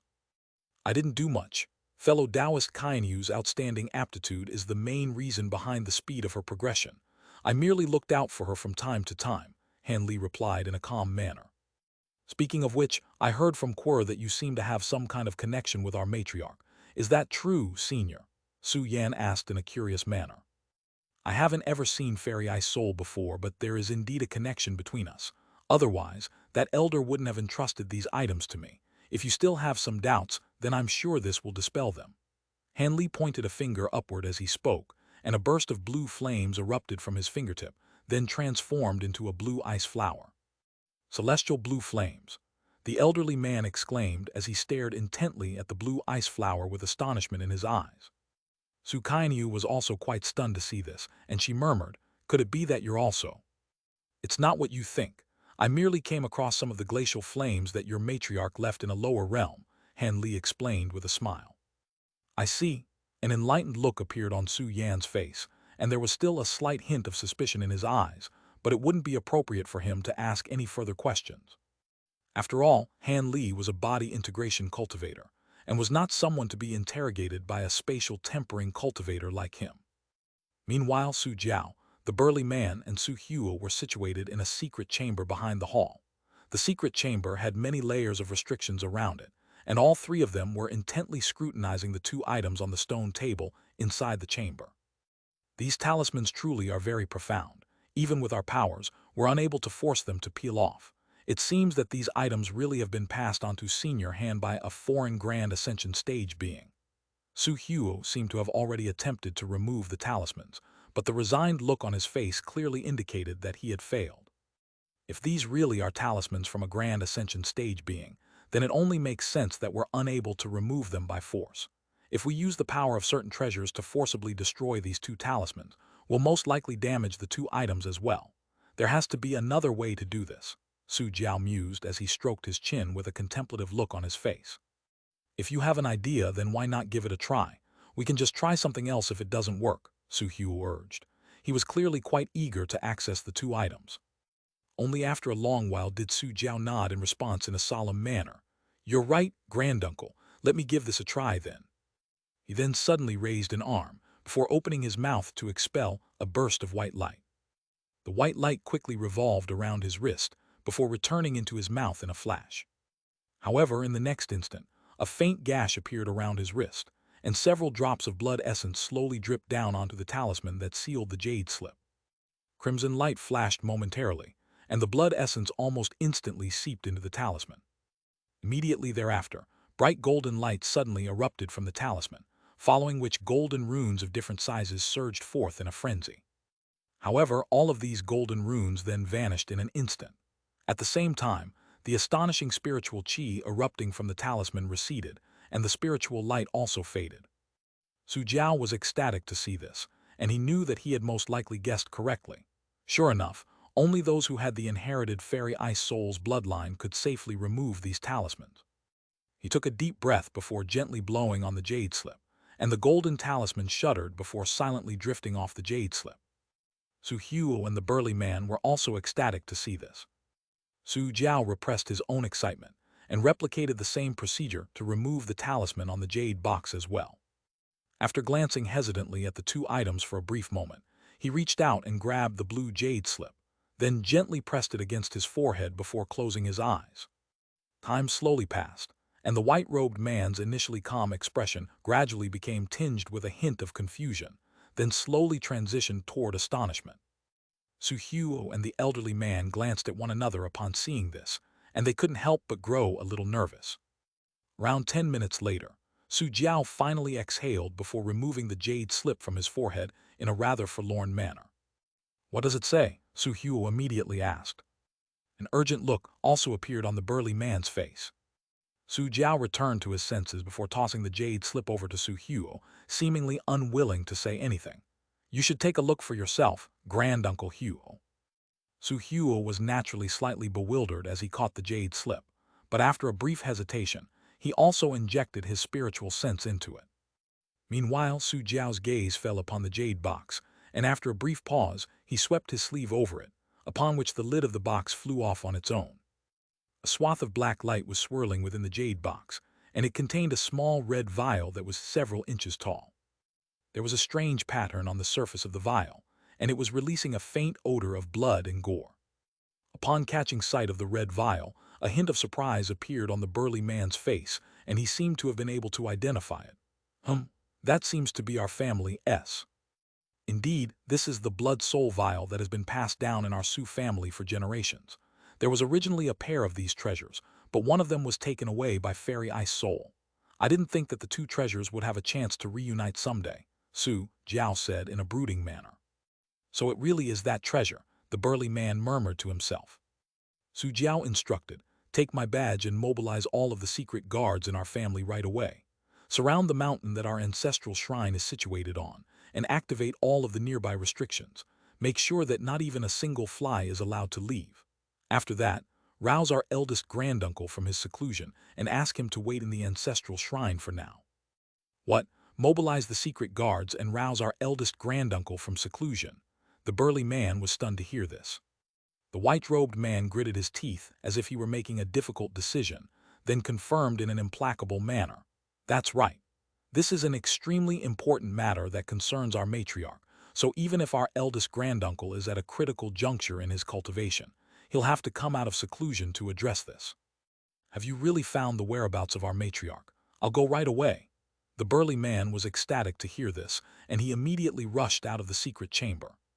Following his departure, Su Jiao's gaze returned to the small red vial, and a contemplative look appeared on his face. Not long after that, Su Huo exhaled as he finally finished reading the contents of the jade slip before also opening his eyes.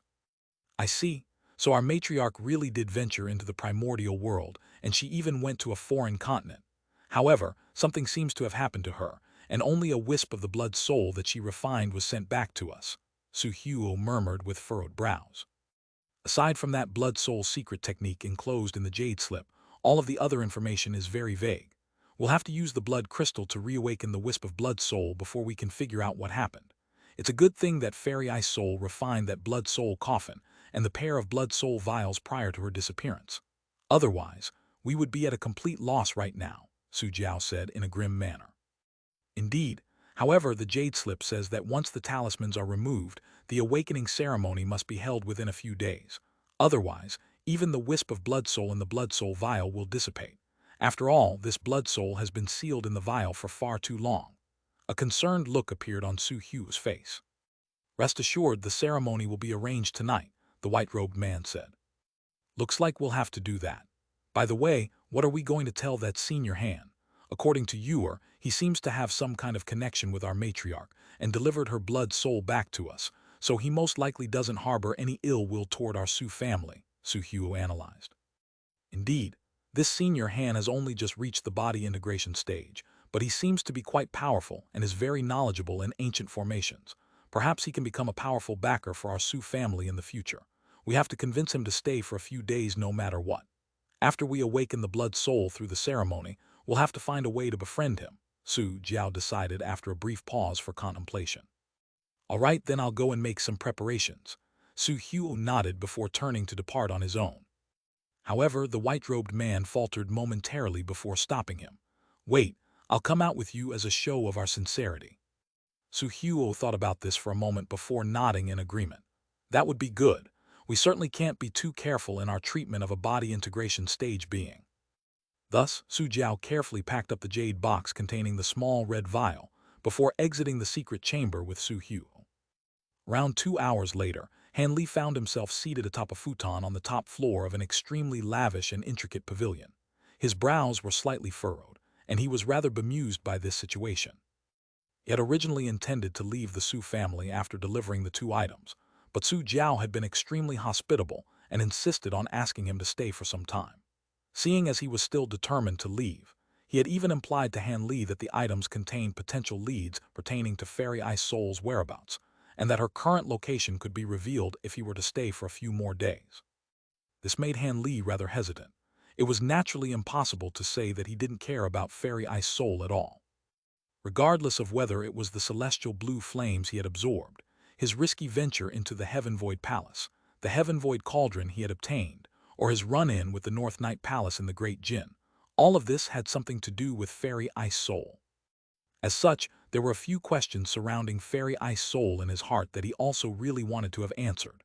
Thus, he certainly wouldn't mind staying for half a month or so if it meant that those mysteries could be resolved. After all, with his current powers, he didn't have to worry that the Su family would try to plot against him. Aside from the legendary Grand Ascension cultivators, no one in the human and demon races could pose a threat to him. Seeing as Su Jiao and the other Su family cultivators were so eager to keep him, he decided to comply in the end. However, he had decided that he would stay at the Su family for a month at most. If no news of Fairy Ice Soul arose even after a month had passed, then he would still leave anyway.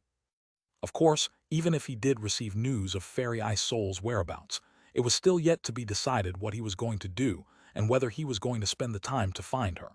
Everything would have to depend on the information that comes to light. All of a sudden, Han Li raised a hand, and spiritual light flashed, upon which a silver talisman appeared over his palm. This talisman was none other than one of the true immortal realm talismans he had obtained from the ruins in the vast glacial realm. He still didn't have the ingredients required to refine the body integration stage pills he desired, so he wasn't in a hurry to cultivate. Instead, he had focused most of his attention on studying these talismans. These talismans were completely spent and devoid of spiritual power, but they were all written in beveled silver text, so they would naturally correspond greatly with the pages of the golden Jade tome that he had obtained in the past. As such, studying them had proved to be very enlightening to Han Li, and he was even beginning to comprehend the heavenly halberd talisman, which he had never managed to make any progress on in the past. This talisman was the final beveled silver text talisman on that incomplete page of the Golden Jade tome, and it was also the only offensive talisman on that incomplete page. Setting aside how powerful the talisman was, just its complexity was far more extreme than other beveled silver text talisman like the High Zenith Invisibility Talisman. Even though Han Li had progressed to the body integration stage and had attained some insight regarding the laws of heaven and earth, he was still unable to completely comprehend this talisman, and that suggested that it was definitely something to look forward to. Han Li stared intently at the silver talisman in his hand, while constantly scribbling something in the air with the index finger of his other hand. Most of the time, nothing resulted from this, but occasionally a few silver runes of different sizes would emerge from his fingertip. These runes would either instantly explode or linger in the air and shimmering erratically for a while before dissipating, creating quite a mystical sight to behold. Time passed by slowly, and several pristine full moons soon appeared in the night sky over the mountain range that the Su family was situated on. Han Li was still constantly scribbling with his finger when a peculiar look suddenly appeared on his face. In the next instant, he rose to his feet before arriving in front of the window in a flash, then cast his gaze toward a certain mountain in the distance with a puzzled look in his eyes. What's going on? These restriction fluctuations are so strange. They're like... All of a sudden, a thought seemed to have occurred to him, and he raised his head to look upward, only to be greeted by quite a startling sight. The pristine white moons up above had turned into a crimson color, and presented a very unsettling sight to behold. Han Li exhaled as he withdrew his gaze, then turned his attention toward the same mountain, scrutinizing it through narrowed eyes. Blue light flashed incessantly within his pupils, and under the effect of his spirit eye ability, he was able to identify that a layer of crimson light had appeared over the seemingly ordinary mountain. This crimson light surrounded the mountain and expanded and contracted in an erratic manner. The fluctuations that had alerted him were coming directly from that mountain. He could clearly see that a certain type of profound restriction had already been set up around the mountain. However, that crimson light was truly quite abnormal, and there was some spiritual pressure that could puncture directly through the restriction. Only after a long while did the blue light vanish from within his eyes, and a contemplative look appeared on his face as he murmured to himself, "Could it be that the Su family is holding some kind of blood sacrificial ceremony? But why would they choose to do this when an outsider is present? Could this have something to do with the items I passed on to them today?" As intelligent as he was able to roughly guess the truth after some quick deliberation. After determining a plausible reason behind this occurrence, Han Li's expression reverted back to normal as he continued to appraise the mountain in the distance. A short while later, the restrictions in the distance finally vanished, and he left the window with a contemplative look on his face, then sat back down onto the futon before closing his eyes. During the next few days, aside from Su Kainyu's mandatory daily courtesy visits, none of the other members of the Su family came to disturb him. However, from the hint of concern that was constantly in her eyes, it seemed that what the Su family had been doing hadn't progressed very smoothly. Sure enough, the same fluctuations would erupt from that mountain every single night, and during Su Kainyu's next few mandatory daily visits, Han Li could tell that she wanted to say something to him, but always decided against it. Han Li didn't display any reaction to this, but none of it had escaped his detection. On the fifth morning, Han Li was in the process of inspecting his talisman when his expression suddenly changed slightly, and he abruptly flipped his hand over, upon which the talisman vanished in a flash. He could clearly sense that Su Kainyu wasn't the only one who had come to visit him this morning. She had also been accompanied by Su Jiao and another man who was unfamiliar to him. This man possessed a very powerful aura and was a late spatial tempering cultivator. A hint of surprise flashed through his eyes. Who would have thought that there would be such a powerful cultivator in the Su family? They sure had hidden him quite well. Just as these thoughts were running through Han Li's mind, Su Jiao's respectful voice rang out from down below. "Junior Su Jiao pays his respects to Senior Han. May I have the honor of being granted an audience with you?" "Of course. There's no need to be so polite and formal, fellow Taoist Su.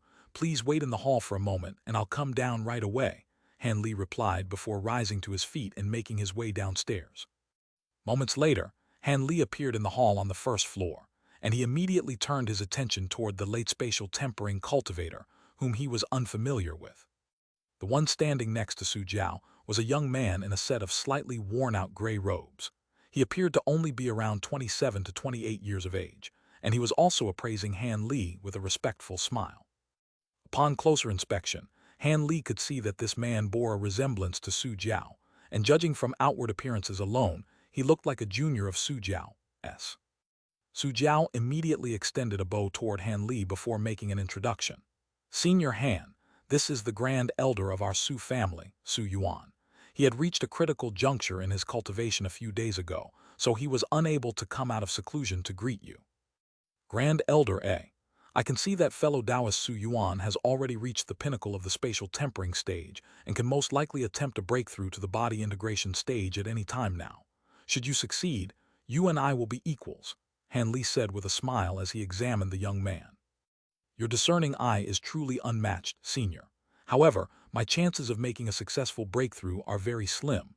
The young man sighed after also extending a respectful bow toward Han Li. Han Li smiled upon hearing this, but didn't say anything in response. He sat down in the main seat, then motioned for everyone else to take a seat as well. Su Jiao and the others immediately expressed their gratitude before taking a seat on either side of Han Li. "Have you decided to pay me a visit because you discovered news about Fairy Eye Soul, family leader Su?" Han Li cut straight to the chase. Su Jiao was surprised by how straightforward Han Li was, and his lips twitched as a wry smile appeared on his face. "If you had asked me this yesterday, then I wouldn't have been able to give you a conclusive answer, but I did indeed come to visit you for this matter, and I have a favor to ask of you." "A favor?" Han Li raised an eyebrow in a slightly surprised manner. "Truth be told, the two items that you passed on to us will indeed allow us to track down Fairy Eye Soul, but our powers are insufficient to make use of those items, and will require your power as well, Senior," Su Jiao explained in a concise manner. "Indeed, all three of our Su family's spatial tempering cultivators have made attempts, but ultimately failed as our magic power was lacking. Hence, we can only request for your help, Senior," Su Yuan chimed in with a serious look on his face. "I see. Would you two be able to explain the situation in greater detail first? Han Li asked in a calm manner. With his current status and powers, he naturally wasn't going to be making any quick promises. Of course, even if you hadn't asked, I would have disclosed the nature of the situation. Su Jiao paused momentarily to gather his thoughts, then continued. It's actually not all that complex. Have you heard of the Great Blood Soul Technique, Senior? Han Li's brows furrowed slightly before he quickly recalled the relevant information, and his expression changed slightly as he said, Great Blood Soul Technique. It does sound rather familiar. Could this be the very same Great Blood Soul Technique that was cultivated by that Taoist Master Blood Crystal tens of thousands of years ago? As expected, you really have heard of this cultivation art. This Taoist Master Blood Crystal was an extremely rare prodigy among our human race. Not only did he invent this Great Blood Soul Technique, he had even used it to slay foreign beings of the same cultivation base as him in the past. Truth be told, Taoist Master Blood Crystal has long since perished, but Fairy Ice Soul discovered what he had left behind many years ago. Even though this cultivation art was close to a devilish art, and there was no way that our matriarch would go to the trouble of completely altering the cultivation art to make it accessible to her, she was still able to cultivate some of the life-saving secret techniques in the cultivation art, and also refined several types of related life-saving treasures. Among the items that you passed on to us is a blood soul vial, which our matriarch refined in the past, and the vial contains a wisp of her blood soul. All we need to do to track down our matriarch is to awaken this blood soul. As Su Jiao was speaking, he was keeping an eye on Han Li's reaction this entire time. However, aside from the slightest reaction that Han Li had displayed upon hearing about the blood soul vial, he remained completely expressionless. The phenomenon that's been taking place these past few nights have arisen from your attempts to awaken the blood soul, right? Han Li suddenly asked after a brief pause. Indeed, Senior, we didn't dare to delay and gathered everyone on the same night as you arrived to perform the awakening ceremony. Unfortunately, Su Jiao's voice trailed off here as a resigned look appeared on his face. Su Yuan sighed before continuing where Su Jiao left off. Unfortunately, we failed the awakening ceremony several times in succession. Perhaps this is because the blood soul has been contained in the vial for too long or because our bloodlines aren't pure enough. In any case, the talisman sealing the blood soul has already been removed, so if we can't awaken the blood soul in 2 more days, it's going to completely dissipate. You want me to join in on the awakening ceremony? Han Li asked in a calm manner. Indeed, Senior. We've tried everything during the past few days, all to no avail, so I can only turn to you now, Senior. Su Jiao rose to his feet as he spoke before extending another earnest bow toward Han Li. Han Li stroked his chin in contemplation, and only after a while did he reply, If it really is just a lack of magic power, then I can certainly give you a hand. But if the blood soul or the awakening ceremony is fundamentally flawed, then I won't be able to do anything. Su Jiao immediately nodded in an elated manner in response. Of course, those issues are beyond our control, and if the issue truly lies in one of those areas, then we can only concede to our ill fortune. Su Yuan and Su Kainyu were also ecstatic to hear this. Seeing as Han Li had decided to agree to this matter, he wasn't going to sit around any longer. He immediately rose to his feet and said, Let's not delay this any longer.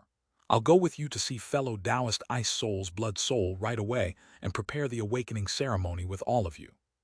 Su Jiao processed this request for a brief moment before deciding that there weren't any issues, and he nodded in response.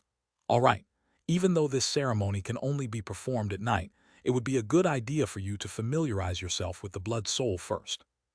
If they could truly track down Fairy Ice Soul, then the Su family would immediately be elevated to become a super family in the human race. As such, Su Jiao and the Su family elders were keen to do everything in their power to awaken this wisp of blood soul. Thus, Han Li departed from his pavilion with the Su family trio, and the 4 of them flew directly toward the mountain, where the fluctuations had erupted from during the past few nights. Such a short distance was naturally covered in the blink of an eye, and they soon arrived at the mountain, which appeared to be quite ordinary in itself, but was surrounded by balls of spiritual light of different colors to form a restriction. Between these balls of spiritual light were a series of azure-armored guards. Han Li swept his spiritual sense over the area, and he discovered that most of these guards were at the nascent soul stage, and there were over 100 of them. This wouldn't be considered to be a formidable force in Deep Heaven City, but it was quite a force to be reckoned with for a single family. Letter 1D487, letter 1D4FB, letter 1D4E, letter 1D4E, letter 1D66C, letter 1D65A, letter 1D4EC, letter 1D4F8, letter 1D4AT. These guards were all concealed within the restriction in a very discreet manner, and none of them made a single sound nor any false moves to blow their covers, clearly indicating that they had been very well trained. This was even rarer to see in a family. Su Jiao seemed to have noticed Han Li's intrigue, and he explained, "These are our Su family's secret guards, and they're the most elite forces at our Su family's disposal. I'm sure they aren't anything special in your eyes, but if they were to join forces in groups of 3 or 4, they would be able to combat even deity transformation cultivators." "Oh, so these guards must be adept in combination secret techniques," Han Li remarked in an intrigued manner. That is indeed the case. It would be very bad if the awakening ceremony were to be disrupted, so all of our family's secret guards have been gathered here as a safety precaution," Su Jiao explained. Han Li merely nodded in response and didn't offer a reply on this occasion. Su Jiao summoned a formation plate to part the restriction first, and the 4 of them landed in front of a massive building that resembled a shrine situated halfway up the mountain. Above the gate of the shrine was a large plaque with a single Su character inscribed upon it in ancient silver text. There were 8 more secret guards standing near the gate in an expressionless manner. What was rather strange was that the gate was tightly shut, and the only way to access the shrine was through a side entrance that could only allow a single person through at a time. Han Li's expression changed slightly upon seeing this. "Please forgive me, Senior. This is our Su family's ancestral shrine, so we can only enter the underground secret hall through the side entrance," Su Yuan said in an apologetic manner. "It's all right, I understand." Han Li waved a hand in a nonchalant manner. Both Su Yuan and Su Jiao heaved an internal sigh of relief upon hearing this. If Han Li really did become displeased due to this small detail, then that would naturally be rather bad for them. Thus, the 4 of them entered the ancestral shrine through the side entrance one after another. After passing through a long corridor and going around in a wide arc, Han Li and the others skirted around the main hall of the shrine and went straight to the rear hall. There was a discreet secret chamber inside the hall, which was a white stone staircase that led underground. There were several more secret guards situated at the opening of the staircase in an alert manner, and Su Jiao waved a hand to dismiss them, upon which they immediately bowed before stepping away. Han Li and the others descended into the slightly dim staircase. The passageway was a little dark, and there were chilly winds occasionally blowing toward them from down below. There were first-sized moonlight stones embedded into the wall on either side at regular intervals, causing the brightness in the surrounding area to fluctuate as one progressed down the staircase, creating many overlapping shadows that were slightly eerie to behold. Thankfully, the stone staircase wasn't very long, and everyone soon appeared in an intricately designed, massive underground hall. Han Li narrowed his eyes slightly as he cast his gaze around him, upon which he discovered that this was a hall that was around 3,000 to 4,000 feet in size, and it was entirely paved with a type of black jade. There were complex and mysterious white runes carved all over the walls and the ceiling, and these runes were releasing white spiritual light that made the interior of the hall as bright as day. The most eye-catching thing in the hall was an extremely intricately crafted tall platform at the center of the hall. The platform was hexagonal in shape and was surrounded by a massive formation. At the center of the platform was a circular pond that was filled with some kind of vibrant red liquid. Despite its resemblance to blood, it didn't smell like blood at all. Instead, it was releasing a peculiar fragrance. There were a dozen or so Su family cultivators within the formation with their eyes closed in seated meditation surrounding the hexagonal platform. Su Yan and Su Huo were among these cultivators. "We pay our respects to Senior Han. Thank you for extending your assistance to our Su family." Han Li had been accompanied to this place by Su Yuan and Su Jiao, so it was quite obvious what he had come here for. As such, Su Yan and Su Huo immediately rose to their feet in an elated manner before bowing to him in unison. "Don't be so quick to thank me. It's yet to be seen whether I'll be of any assistance," Han Li said with a shake of his head. Su Jiao paid no heed to this and waved a hand toward all of the other Su family cultivators, so they could also come and pay their respects to Han Li. All of these cultivators were at the deity transformation stage, so they were clearly the true core of the Su family. Every single one of them was casting surreptitious glances at Han Li with awe and veneration in their eyes, clearly already aware of the fact that he was a body integration cultivator. After receiving an instruction from Su Jiao, all of them immediately rose to their feet before extending a grand welcome toward him. And Li waved a hand in response, before casting his gaze toward the pond with an intrigued look in his eyes. We created this substance according to the method recorded in the Great Blood Soul technique. The spirit liquid in this pond was created using the blood essence of the members of our Su family, alongside many rare and precious spirit medicines. Not only is it mandatory for awakening the blood soul, we can also use the blood qi in the pond to delay the dissipation of the blood soul, Su Yuan explained. I see. However, the most important element of this awakening ceremony is the item that lies under the spirit liquid, right? Without that item, no matter how much spirit liquid there is in the pond or how profound the formation is, it'll be very difficult to unleash the blood soul secret technique, Han Li said as faint blue light flashed through his eyes. Su Yuan's expression changed slightly upon hearing this, but he immediately recomposed himself before explaining. Indeed, Senior, it seems that you've figured it out already. The item under the spirit liquid is the most important treasure of our Su family, the blood crystal coffin. Without this treasure, there's no way to manifest a blood body that a blood soul requires as a vessel. Letter 1D68F, letter 1D42B, letter 1D68T, letter 1D5F2, letter 1D568, letter 1D41E, letter 1D554, letter 1D428, letter 1D5FA. Han Li swept his gaze over the massive formation several times before a thought suddenly seemed to have occurred to him. After a brief pause, he chuckled. Blood crystal coffin, eh? He. I think I understand what this awakening ceremony is all about. Is that so? Su Yan and Su Huo faltered slightly upon hearing this, clearly not entirely convinced by Han Li's claim. The entire Su family had to pour all of their efforts into preparing this awakening ceremony, and they only just barely managed to arrange everything after working for over half a day. Han Li may have been a body integration cultivator, but it was still very difficult for them to believe that he could glean the intricacies of this setup after taking just a few glances at it. Su Yuan and Su Jiao were also quite surprised to hear this. There's no need to be perplexed, fellow Taoists. It's just that this ceremony has a similar function to the cultivation art of a foreign race that I once saw, Han Li explained with a smile. At the same time, his mind wandered back to a certain cultivation art that he had seen during his time in the heavenly cloud races. This foreign race wasn't all that renowned, but this particular cultivation art of theirs allowed one to split their soul into many segments. As long as a single segment of their soul could enter a physical body that had been painstakingly prepared in advance, one would immediately be able to replicate an identical clone of oneself. This cultivation art was quite extraordinary, and the cultivation mantras were rather similar to cultivation arts of the human race, so Han Li had felt as if he had stumbled upon a brilliant treasure and immediately replicated a copy for himself. However, later on, he discovered that in order to use this cultivation art, one had to possess a certain hidden innate ability that particular foreign race possessed. Otherwise, cultivating it would result in backlash. As such, he could only wistfully give upon on that endeavor. Of course, there were disparities between humans and the beings of that foreign race, and there were also massive differences between the details of the two secret techniques, but that cultivation art could certainly be used as reference here. Han Li had originally estimated that he would only have a 30% to 40% chance of success, but with this newfound knowledge, he was confident that those chances would be increased to around 70% to 80%. Of course, Han Li naturally wasn't going to disclose this situation to everyone present.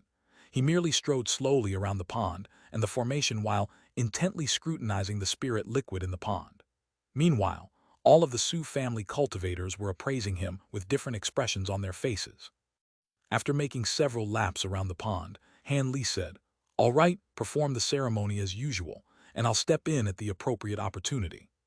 He then turned and strode over to a corner of the hall before sitting down with his legs crossed and his eyes closed. Su Jiao's brows furrowed slightly upon hearing this, and after a while it really did appear as if Han Li was going to meditate here. He finally couldn't repress the urge to speak up any longer, yet just as he was about to say something, Su Yuan suddenly transmitted his voice to him. Even though the voice transmission was very brief, it still sent a stir running through Su Jiao's heart, and after a brief hesitation, he decided not to say anything. After that, they joined all of the other Su family cultivators and entered the formation before meditating around the platform. Time slowly passed by, and day gradually transitioned into night. As night fell, some of the Sioux family cultivators began to stir from their meditation. Many of them looked up toward the platform at the center of the formation, with peculiar looks in their eyes. After a short while, Su Yuan, Su Jiao, and the others also opened their eyes before turning their attention toward the platform. After an indeterminate period of time passed, bright light suddenly erupted from the ceiling of the massive hall. A series of white runes began to surge through the air above before forming several simple small formations in mere moments. In the next instant, a loud buzzing sound rang out, and the small formations shuddered before releasing several pillars of white light that vanished into the pond on the hexagonal platform. Han Li's expression stirred slightly as he abruptly opened his eyes, and almost at the exact same moment, the spirit liquid in the pond began to churn violently. A vortex began to appear at the center of the pond before rapidly rotating, and a series of silver runes of different sizes appeared and flashed within the waves, creating quite an intriguing sight to behold. "It's time, activate the formation," Su Yuan yelled in a thunderous voice, sending slight tremors running through the entire hall. All of the Su family cultivators answered in unison, before making hand seals and chanting incantations.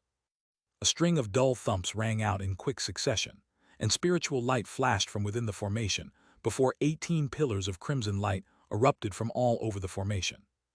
Every single pillar of light was about as thick as a large bowl, and they erupted directly into the ceiling of the massive hall with no end in sight. As the three spatial tempering cultivators present, Su Yuan, Su Huo, and Su Yan naturally occupied the three most important points in the formation. As everyone was chanting incantations to activate the formation, they each flipped a hand over to produce a red flag that was several inches in length. They blew on their respective flags, and the flags immediately began to rotate on the spot. This was clearly a well-rehearsed procedure for the three spatial tempering cultivators already, and they immediately bit through the tips of their own tongues before opening their mouths to expel a ball of blood essence each. As soon as the three balls of blood essence emerged, they exploded into blood mist amid a dull thump, and the blood mist instantly enshrouded the three flags. A sharp noise began to erupt from small flags, following which each of them expelled a burst of light to completely absorb the blood mist around them. Immediately thereafter, the three small flags began to expand drastically in size amid a flash of bright crimson light. After just a few flashes, they had transformed into three massive flags that were emanating tremendous baleful chi. Crimson light erupted from the flags in a frenzy, constantly pouring into the entire formation, and fusing with the crimson light being released by the formation to encompass the entire pond. The scent of blood and gore emerged alongside that peculiar fragrance before fusing as one to form a strange scent that struck those who inhaled it with a sense of drowsiness. Right at this moment, a burst of rumbling suddenly rang out, following which a massive ball of light that resembled a crimson fireball slowly emerged from within the depths of the vortex in the pond. There was a crystalline coffin that was shimmering with red spiritual light hovering peacefully within the crimson ball of light, and as soon as it appeared, all of the Sioux family cultivators adopted serious expressions. Spiritual light of different colors revolved around them, and some of them had turned pale while their bodies began to tremble, clearly indicating that they were already releasing their magic power to their maximal extent. White runes began to emerge from the pond before instantly vanishing into the crystalline coffin, and a ball of light began to materialize within the coffin that instantly transformed into an indistinct white humanoid figure. Su Jiao immediately swept a sleeve through the air upon seeing this, and a small crimson vial immediately flew out before hovering in front of him in a stationary manner. Su Jiao took a deep breath before raising a hand, and he quickly made a series of hand seals, casting one incantation seal after another, all of which vanished into the small crimson vial in a flash. A layer of translucent crimson light appeared over the surface of the vial, and it shuddered slightly before its lid flew off on its own. A crimson thread shot forth out of the opening of the vial, then surged directly toward the crystalline coffin above the pond at Su Jiao's behest. The crimson thread then entered the crystalline coffin without any impediment, following which a peculiar scene unfolded. In the instant that the crimson thread vanished into the coffin, the white humanoid figure was immediately stained red. The Sioux family cultivators seemed to all be aware that they had reached the critical moment upon seeing this, and the spiritual light emanating from their bodies brightened, while their chanting crescendoed to a climax. As for the three spatial tempering cultivators, they were all pouring their power into their crimson flags in a frenzy. Bright red runes began to emerge from the crimson light in the air above the formation, and these runes then revolved incessantly around the crystalline coffin. The blood vortex within the pond also instantly began to emit a sharp screeching sound. One crimson thread after another shot forth out of the blood pond in large swaths before vanishing into the coffin and rapidly wrapping themselves around the crimson humanoid figure. With the influx of so many crimson threads at once, the indistinct humanoid figure quickly transformed into what appeared to be a crimson humanoid cocoon. As more and more crimson threads surged into the coffin, the cocoon continued to increase in size and clarity. Mere moments later, the crimson cocoon had expanded to the size of a normal human being, and facial features had begun to take shape on its head, creating a rather unsettling sight to behold. However, if one were to carefully inspect the cocoon with their spiritual sense, they'd be able to discover that even though there were countless crimson threads following into the cocoon, they quickly began to wither away from the inside before disintegrating into nothingness. Time passed by slowly, and the Sioux family cultivators were still pouring their power into the formation with all their might. But the number of crimson threads erupting from the blood pond didn't increase any further. Under these circumstances, not only did the mass of the humanoid cocoon not continue to increase, it was beginning to shrink instead. Countless crimson threads squirmed and writhed, and an agonized look appeared on the crimson cocoon's face. All of the Sioux family cultivators' expressions changed drastically upon seeing this as they dug deeper into their magic power reserves. But all they could do was just barely prevent the situation from deteriorating even further. Not long after that, all of the Sioux family cultivators' complexions had become quite pale, clearly indicating that they were overexerting their magic power. Su Jiao's anxiety was growing by the minute, and he couldn't help but turn toward Han Li, only to discover that he was still sitting at the same spot before and hadn't moved so much as a single inch. He was stroking his chin as he appraised the situation, and he seemed to be contemplating something. "Senior Han," Su Jiao called out in a beseeching manner, yet just as he was about to request for Han Li's assistance, Han Li interjected to cut him off. "There's no need to panic, fellow Taoist.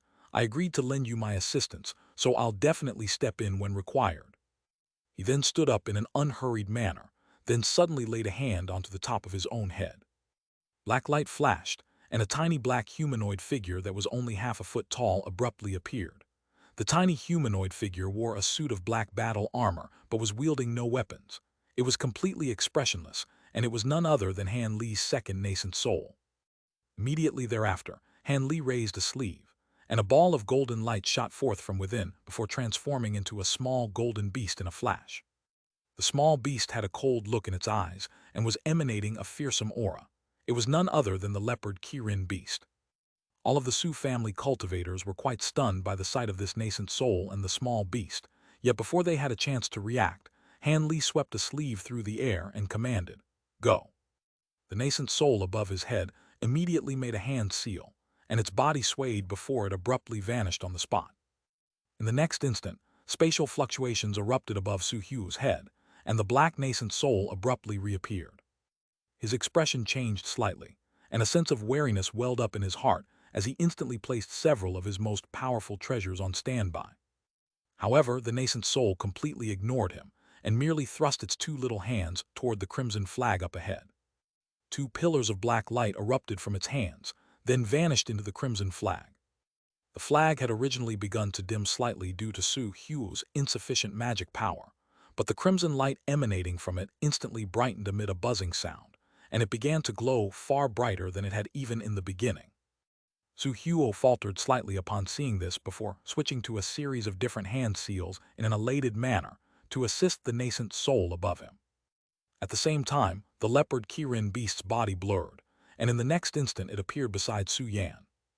The small beast opened its mouth, and the pure spiritual power within its body also erupted forth as a pillar of golden light to strike the crimson flag ahead of it. As for Han Li himself, he took a step forward in what appeared to be a casual manner, but azure and white lightning suddenly flashed beneath his feet. The distance of several hundred feet was covered by him in the blink of an eye, and he appeared in front of Su Yuan. Before Su Yuan even had a chance to react, Han Li reached a hand out of his sleeve before gently flicking a finger toward the third crimson flag. A speck of azure light erupted from his fingertip, then instantly transformed into a fist-sized azure lotus flower that shot forth in a flash. In the next instant, the azure lotus projection vanished into the crimson flag, which instantly began to tremor violently before expanding even further within the crimson light. Bright red runes began to gush out of the flag in a frenzy, and the Han Li was also flicking the fingers on his other hand through the air in quick succession. One azure lotus flower after another flew through the air, before silently vanishing into the crimson flag as bursts of pure spiritual power. Su Yuan was originally finding it quite strenuous to maintain his power output into the flag, but the pressure on him was instantly alleviated, and he was naturally ecstatic. With this additional influx of power, the sharp screeching sound from the blood vortex came to an abrupt halt, but the vortex itself expanded to over twice its original size, taking up virtually the entire pond. The crimson threads erupting from the pond originally emerged strand by strand, but following the expansion of the vortex, they began to gush out of the pond in large plumes. The crimson cocoon that was beginning to wither away in the crystalline coffin was instantly injected with a new burst of vitality. Not only did it quickly return to its former size, as the crimson thread squirmed and writhed, the cocoon was beginning to resemble a gorgeous woman. Su Jiao was ecstatic to see this, and he immediately yelled, "Begin manifesting the blood body." As soon as this instruction was issued, all of the Su family cultivators switched to different hand seals, and the crimson runes that were hovering around the crystalline coffin surged into the coffin in a frenzy before vanishing into the crimson cocoon. After absorbing these runes, spiritual light began to flow over the crimson humanoid cocoon, and its surface gradually became smoother and more translucent.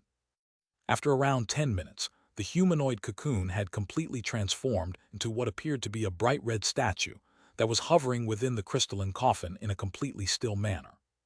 "We did it!" Su Jiao heaved a long sigh of relief before withdrawing his hand seal. All of the other Su family cultivators naturally followed suit. The spiritual light emanating from the entire formation instantly receded, and it ceased to function. Only then did all of the Su family cultivators rise to their feet before casting their eyes toward the crimson crystalline coffin in the air above. The three spatial tempering cultivators were also scrutinizing the figure within the coffin with rapt focus.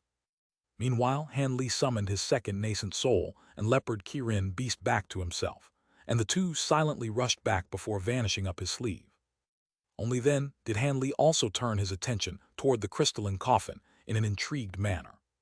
Crystalline light swirled incessantly over the surface of the crimson statue inside the coffin, following which two faint cracks rang out, and the parts on the statue where the eyes should be split open to reveal a pair of holes. A pair of vibrant red eyes then emerged from within the holes before releasing an extremely alluring light. Han Li's expression changed ever so slightly upon seeing this, before instantly reverting back to normal. The entire hall was completely silent, and all of the Su family cultivators were appraising the crystalline coffin with bated breath. The two faint cracks in the beginning were only a precursor for what was to come. After looking around, the pair of eyes that had just emerged closed once again, and moments later, countless thin cracks appeared over the entire crimson statue amid a string of faint cracking sounds. After that, a delightful moan rang out, and the layer of solid crimson substance over the surface of the statue's body fell away as countless fragments. These fragments then vanished as a cloud of blood mist, revealing a peerlessly beautiful female body in the nude. Her long, slender legs and smooth lower abdomen were all extremely alluring to the male cultivators present. Her pristine fair skin and flawless features made her appear as if she were a perfect work of art. Her eyes were tightly shut, and her arms were crossed over her chest to conceal an even more alluring part of her body. Many of the male cultivators in the hall couldn't help but silently gulp at the sight of this stunning figure. Thankfully, all of the Su family cultivators present were at or above the deity transformation stage, so they had far superior self-control than the average person. Otherwise, it was quite likely that some of them would display even more unsightly reactions. Before Su Jiao and the others had a chance to do anything, crimson light suddenly flashed, and a gorgeous crimson palatial dress abruptly appeared over her body.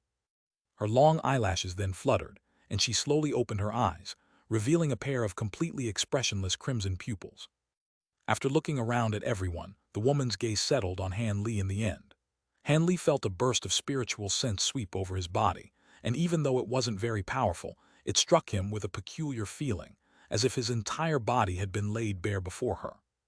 His heart jolted slightly, and he immediately activated his great development technique without any hesitation to keep this burst of spiritual sense at bay. The woman seemed to be rather surprised by this, and she withdrew her gaze before suddenly flipping over one of her hands. A layer of runes instantly appeared over the crystalline coffin, and it shrank down drastically to only several inches in size before appearing in her hand. It then vanished amid a flash of spiritual light. As such, she managed to free herself from the treasure, and was able to directly face everyone down below. As soon as she emerged, she said something that came as a slight surprise to everyone. All of you seem to be members of our Su family aside from him. Su Yuan and the others all exchanged glances upon hearing this, at a slight loss for how to respond. Han Li's brows furrowed slightly and he asked, "Are you fellow Taoist Ice Soul?" This woman's body was clearly formed by blood essence, but he was unable to ascertain her cultivation base, and that was rather surprising to him. Of course, this was only a clone formed by a soul fragment, so he naturally wasn't going to be afraid of it no matter how peculiar it was. The woman replied, "It wouldn't be incorrect to say I'm Fairy Ice Soul. Are you a body integration cultivator, fellow Taoist?" After ascertaining that this woman had indeed been formed by Fairy Ice Soul's blood soul, Han Li cupped his fist in a polite salute and said, "My name is Han Li, and I am indeed a body integration cultivator. I was invited here by fellow Taoist Su to assist in awakening your blood soul." The cold look in the woman's eyes faded upon hearing this, and she returned Han Li's salute as she said, "I see. My descendants must have gone to great lengths to recruit the assistance of a body integration cultivator like you, fellow Taoist Han." Su Jiao and the others were all quite embarrassed to hear this. They hadn't invited Han Li here. He was the one who had sought them out instead. Otherwise, they wouldn't even have been able to awaken the blood soul of their matriarch.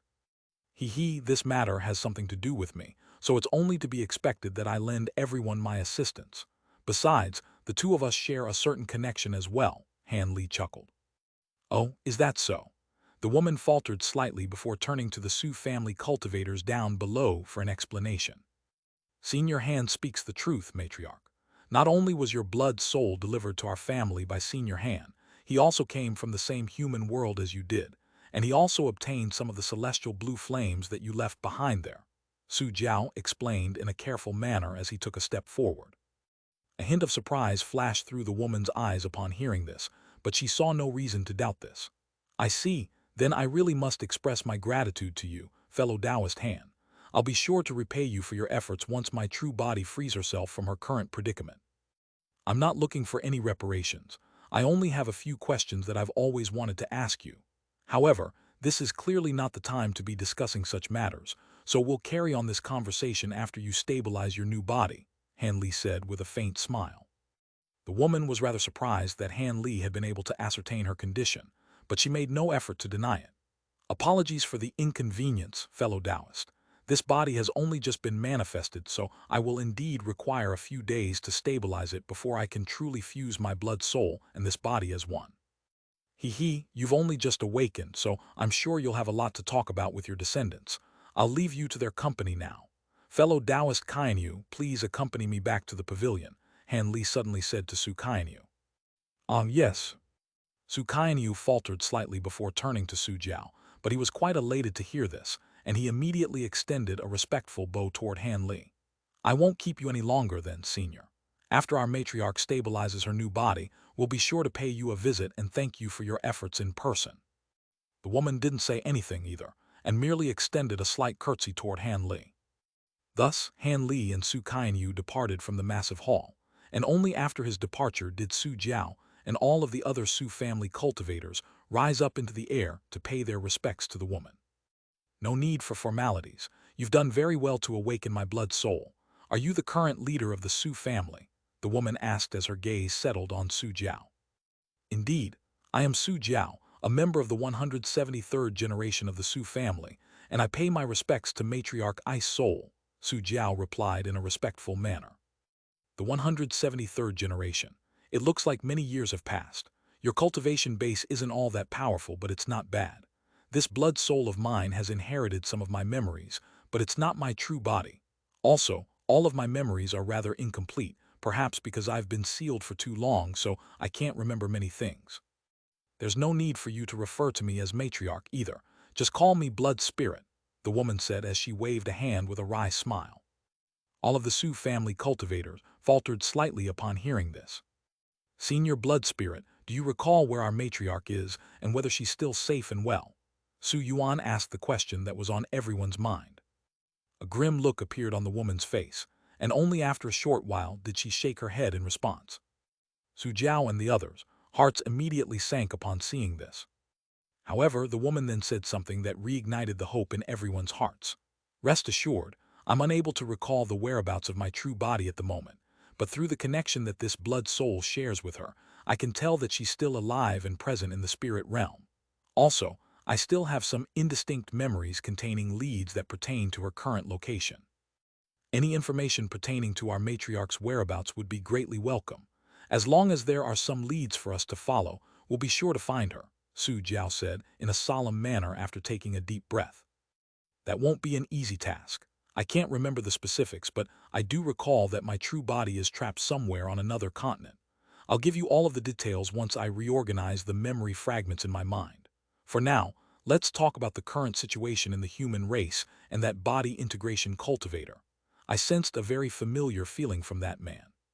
He seems to have obtained something else that I'm very familiar with aside from just the celestial blue flames, but I can't recall exactly what it is. A hint of befuddlement appeared on Blood Spirit's face. Su Jiao and the others all exchanged surprised glances upon hearing this. After a brief hesitation, Su Jiao said in a respectful manner, "In that case, I'll start off at the beginning. Not long after Matriarch I's soul disappeared, the last devilish tribulation befell our human race. Many of the former 3 human sovereigns and 7 demon monarchs perished during the ordeal, which plunged our human and demon races into a state of turmoil during the next 10,000 years or so."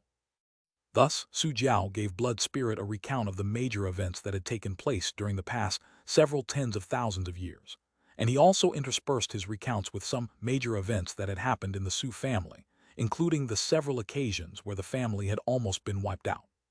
Following this recount of events, he then relayed to Blood Spirit all of the information that Su Kainyu had given him about Han Li. Blood Spirit hovered in the air above the blood pond and remained completely expressionless, with only the occasional brief flash of crimson light in her eyes revealing to everyone that she wasn't completely detached and disinterested. Meanwhile, Han Li had already returned to his pavilion, and Su Kainyu had departed. He arrived on the top floor before making his way over to the window, then cast his gaze toward the Sioux family's ancestral shrine with a contemplative look in his narrowed eyes.